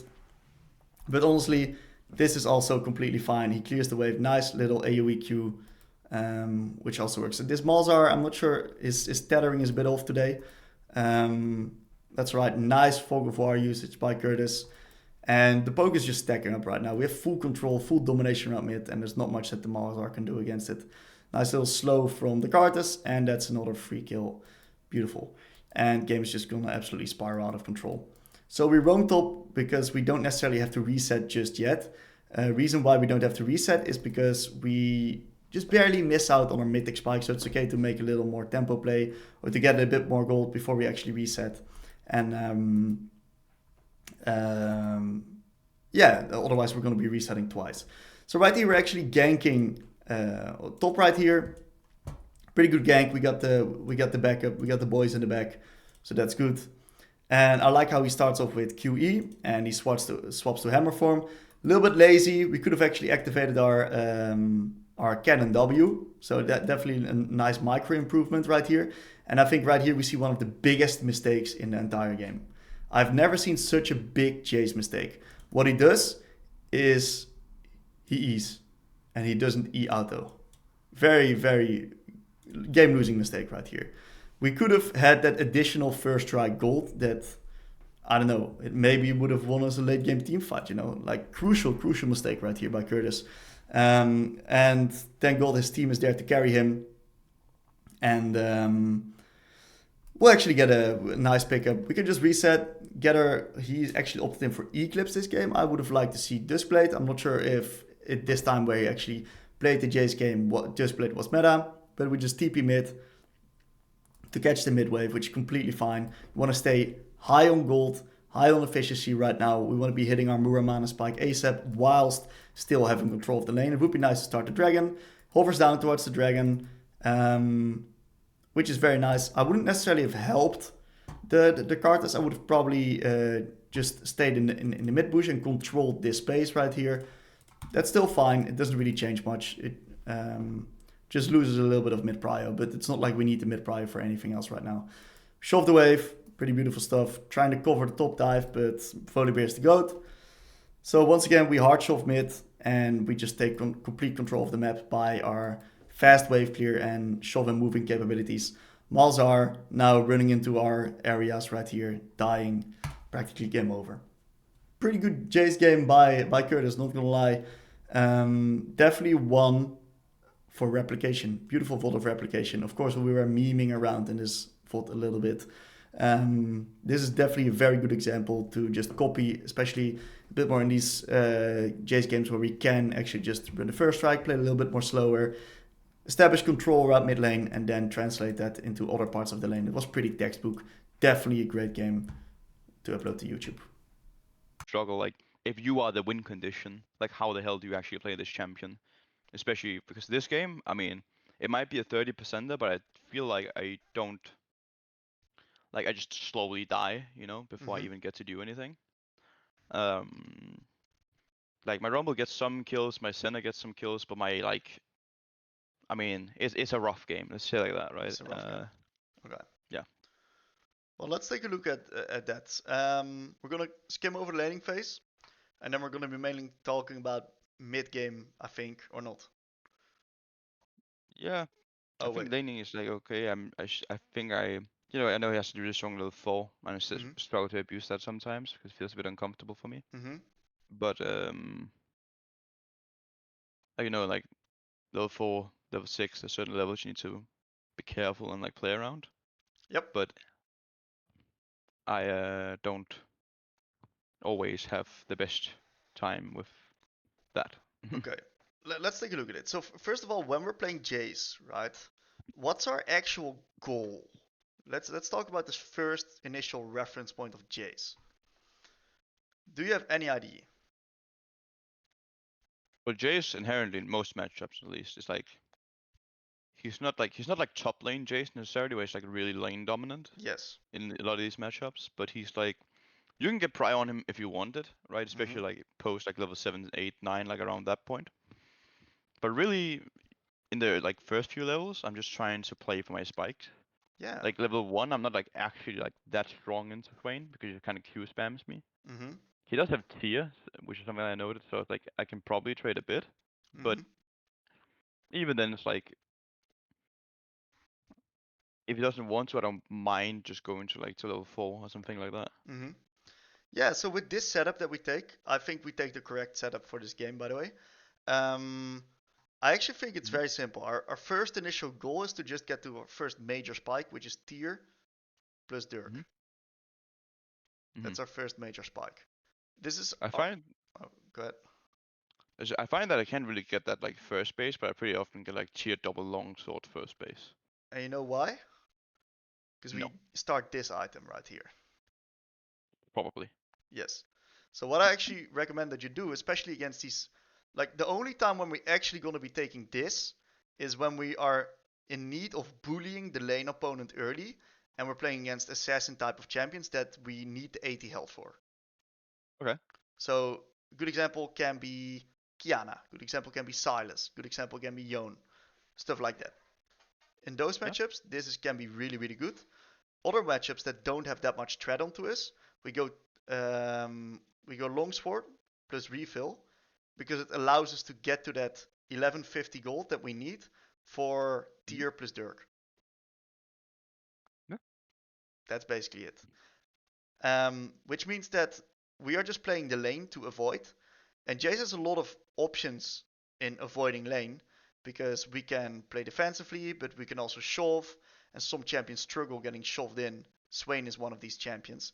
So I think against Swain, the plan would indeed be to just minimize, get to our 1150, and then we can really start playing the game against him. Yeah. I think I'll play this lane differently, like next time I play it. But it's mainly just because I haven't. The last time I really played against the Swain was when Swain was like turbo broken. So it's like, I don't actually like, especially like as Jayce. So I don't remember like exactly how strong he is, and he felt like a bit weak. Like maybe I could get away with like just frankly running at him more. Like is it like, for example, here like standing behind the wave, so he doesn't maybe get XP or something. But Mm-hmm. yeah, Yeah, I let him get away with a Swain is lot in quite this game. weak. Swain's quite weak. So I think this is actually textbook, right? Because we're level 5 right now. We basically based on 1100 gold. So if we would have started a different starting item, Yeah. we would be on literally the perfect Yeah, situation. it makes sense. All right. So from this, you know how to do the QE thing? I mean, queuing in the knee. Mm-hmm. The fast one. Um, I'm not very good at it to be fair, but kind of. Okay. It's actually really easy as long as you know how to do it. So what I want you to do after this session is I want you to go into practice tool, Okay. and what I want you to do is start with where you want your mouse. Okay, so you start with where you want to be throwing your cue. Okay, and what you're then gonna do is you're gonna make this motion back towards your character. Yeah. All right, and what we then do is we basically draw a line. And when we draw the line, this is where we Q, and this is where we E. Okay. To basically put it right here. This is where we Q, so it's accurate enough. We could even do it here if we want to be faster. And this is where we E. So while we draw the line, QE, and then we shoot it out really fast. Give that a attempt. Yeah. The reason why I don't, I mean, I know what you mean. Mm-hmm. I think the reason why I don't do that here is because I wanted the extended range that you get from like waiting, right? That you get more range if you don't just do it in front of you. I don't think that's true. No, you don't. I believe so, but it That could be is wrong. not true. It's the Fair same enough. range. I tested it out in practice tool. It's not true. It feels like that, but maybe I'm just insane. But That's alright, man. That's The alright. It's only happened thing before. that changes is the speed. Fair enough. Alright. So we force the Swain onto a bad reset right here. We shove, shove, shove. So what I would be doing right now is we shove the wave, we chuck into bot bush, we place a nice little ward into the river, we sit into this bot bush and we look for QE onto him when he's trying to last hit these creeps. Yeah. So I just kind of stand there and then I do that. That's also fine, because we're in fog of war right now. And that's the main idea. We want him to not see us, so when he gets that QE onto his face, it's actually bloody hard for him to dodge it. Yeah. I just expected the melee minions to not go for the cannon, like go for the cannon at the backline, and they just Mhm. kind of ran up to the left. I'm like, oh. That's alright, man. That's alright. Alright, so we keep shoving here.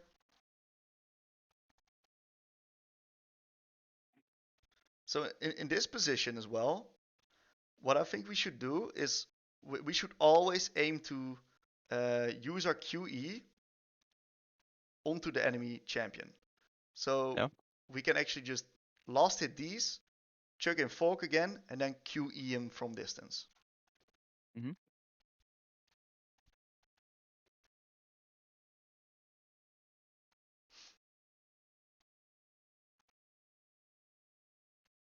Very nice Q. If we swap to melee form right here, we get a little bit more gold with the first strike. I was afraid of taking tower aggro, to be honest, was the reason why. That's alright. Okay.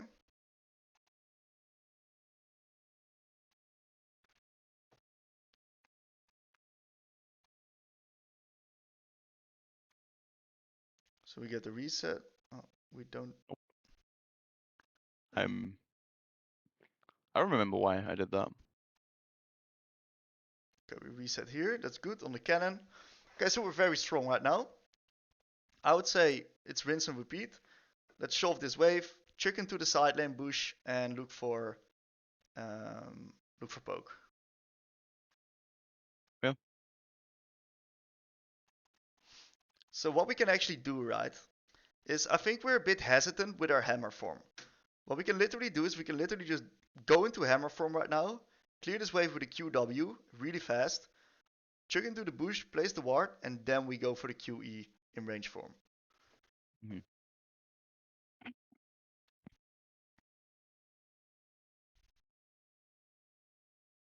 Yeah.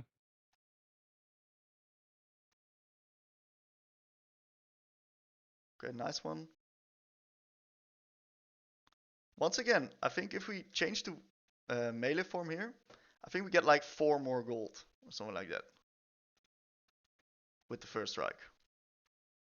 Mhm.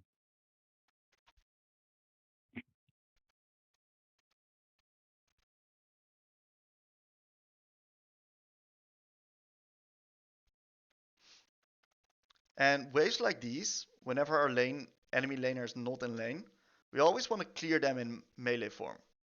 Because then we get a lot of mana back. It's like Yeah. a massive amount. Like probably like 150 to be honest. Over multiple waves, probably, yeah. Yeah. Okay, that's good.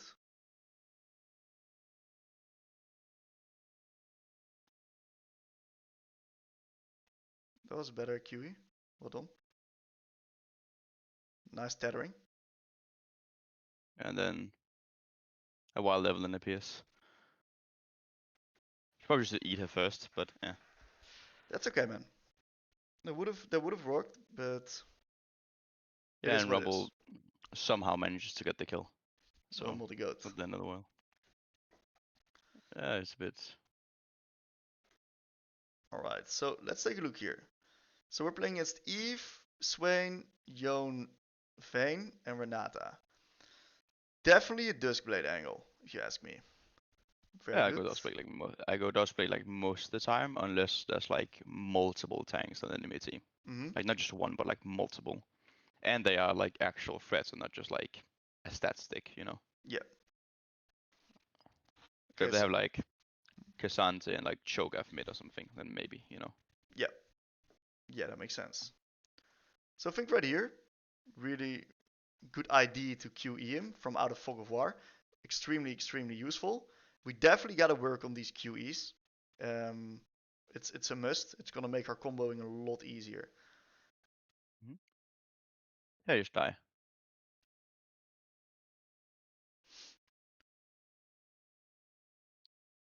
Okay. A little bit of disrespect onto Eve. Yeah. Alright. I don't remember. I think like in real life something distracted me there. Was it the But brawler? I mean no, I think just someone talked to me and then I walk up and I'm like, oh, that's a fucking herald. Uh, That's alright, dude. but yeah, it happens.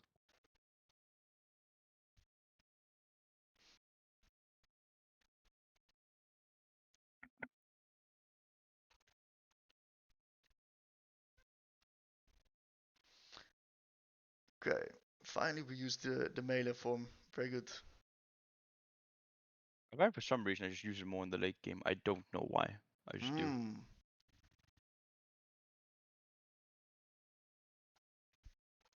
So I definitely want to start warding, pink warding this stuff. It's really good on Jayce.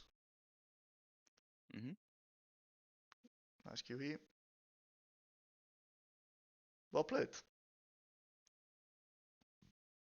I think I should end up getting away.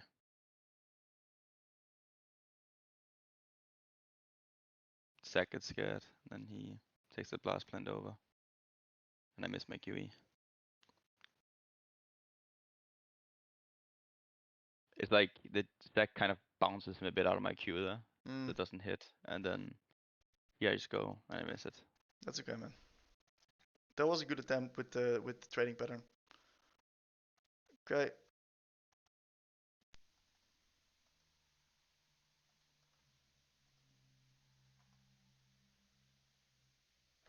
Alright. So game's looking pretty tough because both of our sides are losing.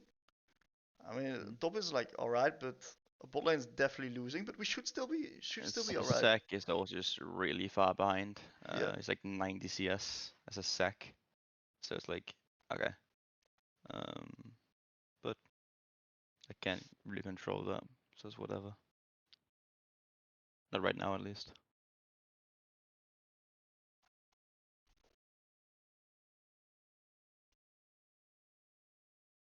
Maybe I flash that, I'm not sure, but yeah.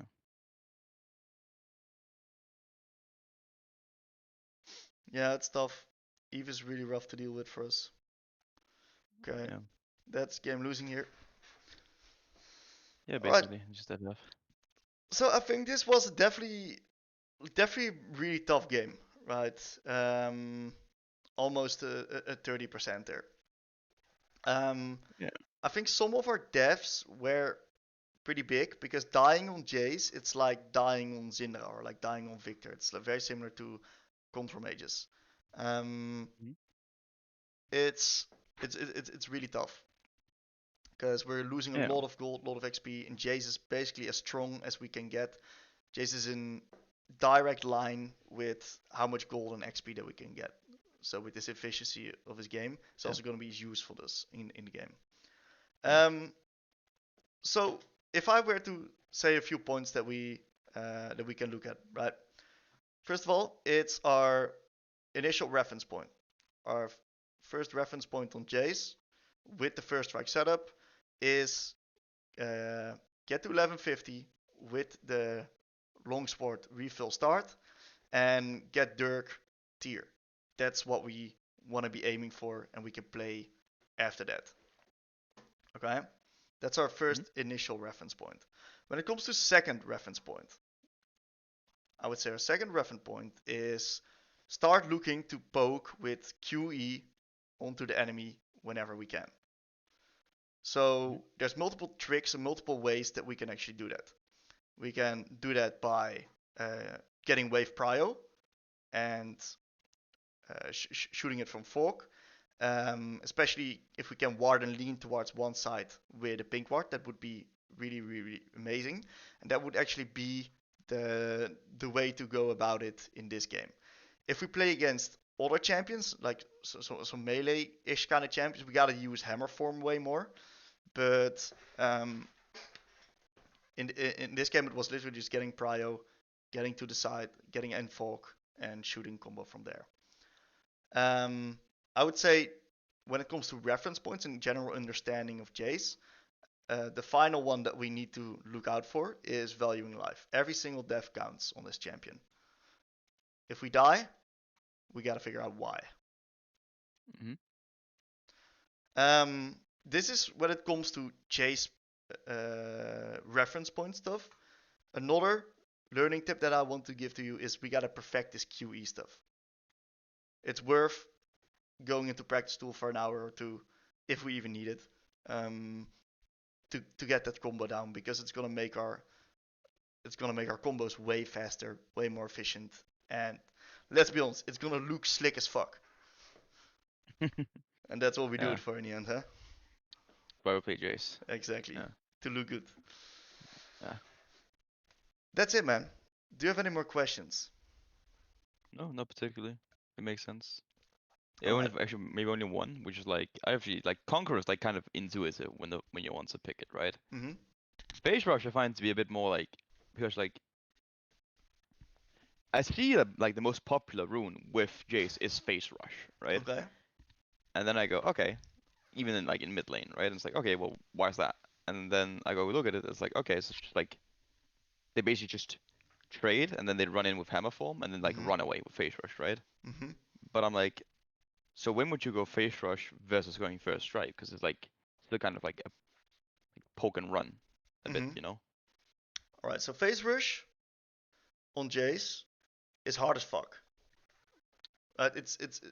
We gotta really, it's a completely different play style. It's way more bully oriented, skirmish oriented than first strike. First strike is scaling, poke, play smart, get lane control, get priority, and play more like a control mage. That's what first strike is. But Phase rush Jayce is way more skirmish and fight and a bit more early game oriented, which is also fine, but it changes up some trading patterns. It's usually good when we're playing against, for example, linear team comps where we want to be running away from. It gives a little bit more self-peel. Or when we indeed want to be looking for a stronger early lane because our skirmishing and our fighting and our 1v1 is a little bit better. That's really when Phase Rush shines. When it comes to Conqueror, really niche. Only time I actually run Conk is when we're into certain team compositions that we need and we can have longer extended fights for, so it increases our DPS, and or certain melee matchups in the lane that also allow this. So a good example can be Silas, because he's going to be in our face a lot, and we can actually chase him down, get for these extended trades. Another example can be Yone. Yasuo Yone, I would run Phase Rush in, but Yeah. Yone is also possible. Okay. Champs like these. Of course, the tanks, Malphite, Xante, stuff like that, we just run Conk in because that's when we're actually going to be dealing damage against them. Yeah. Right. Does Cheers. that answer your question? Yes, sir. Awesome, man. Great stuff.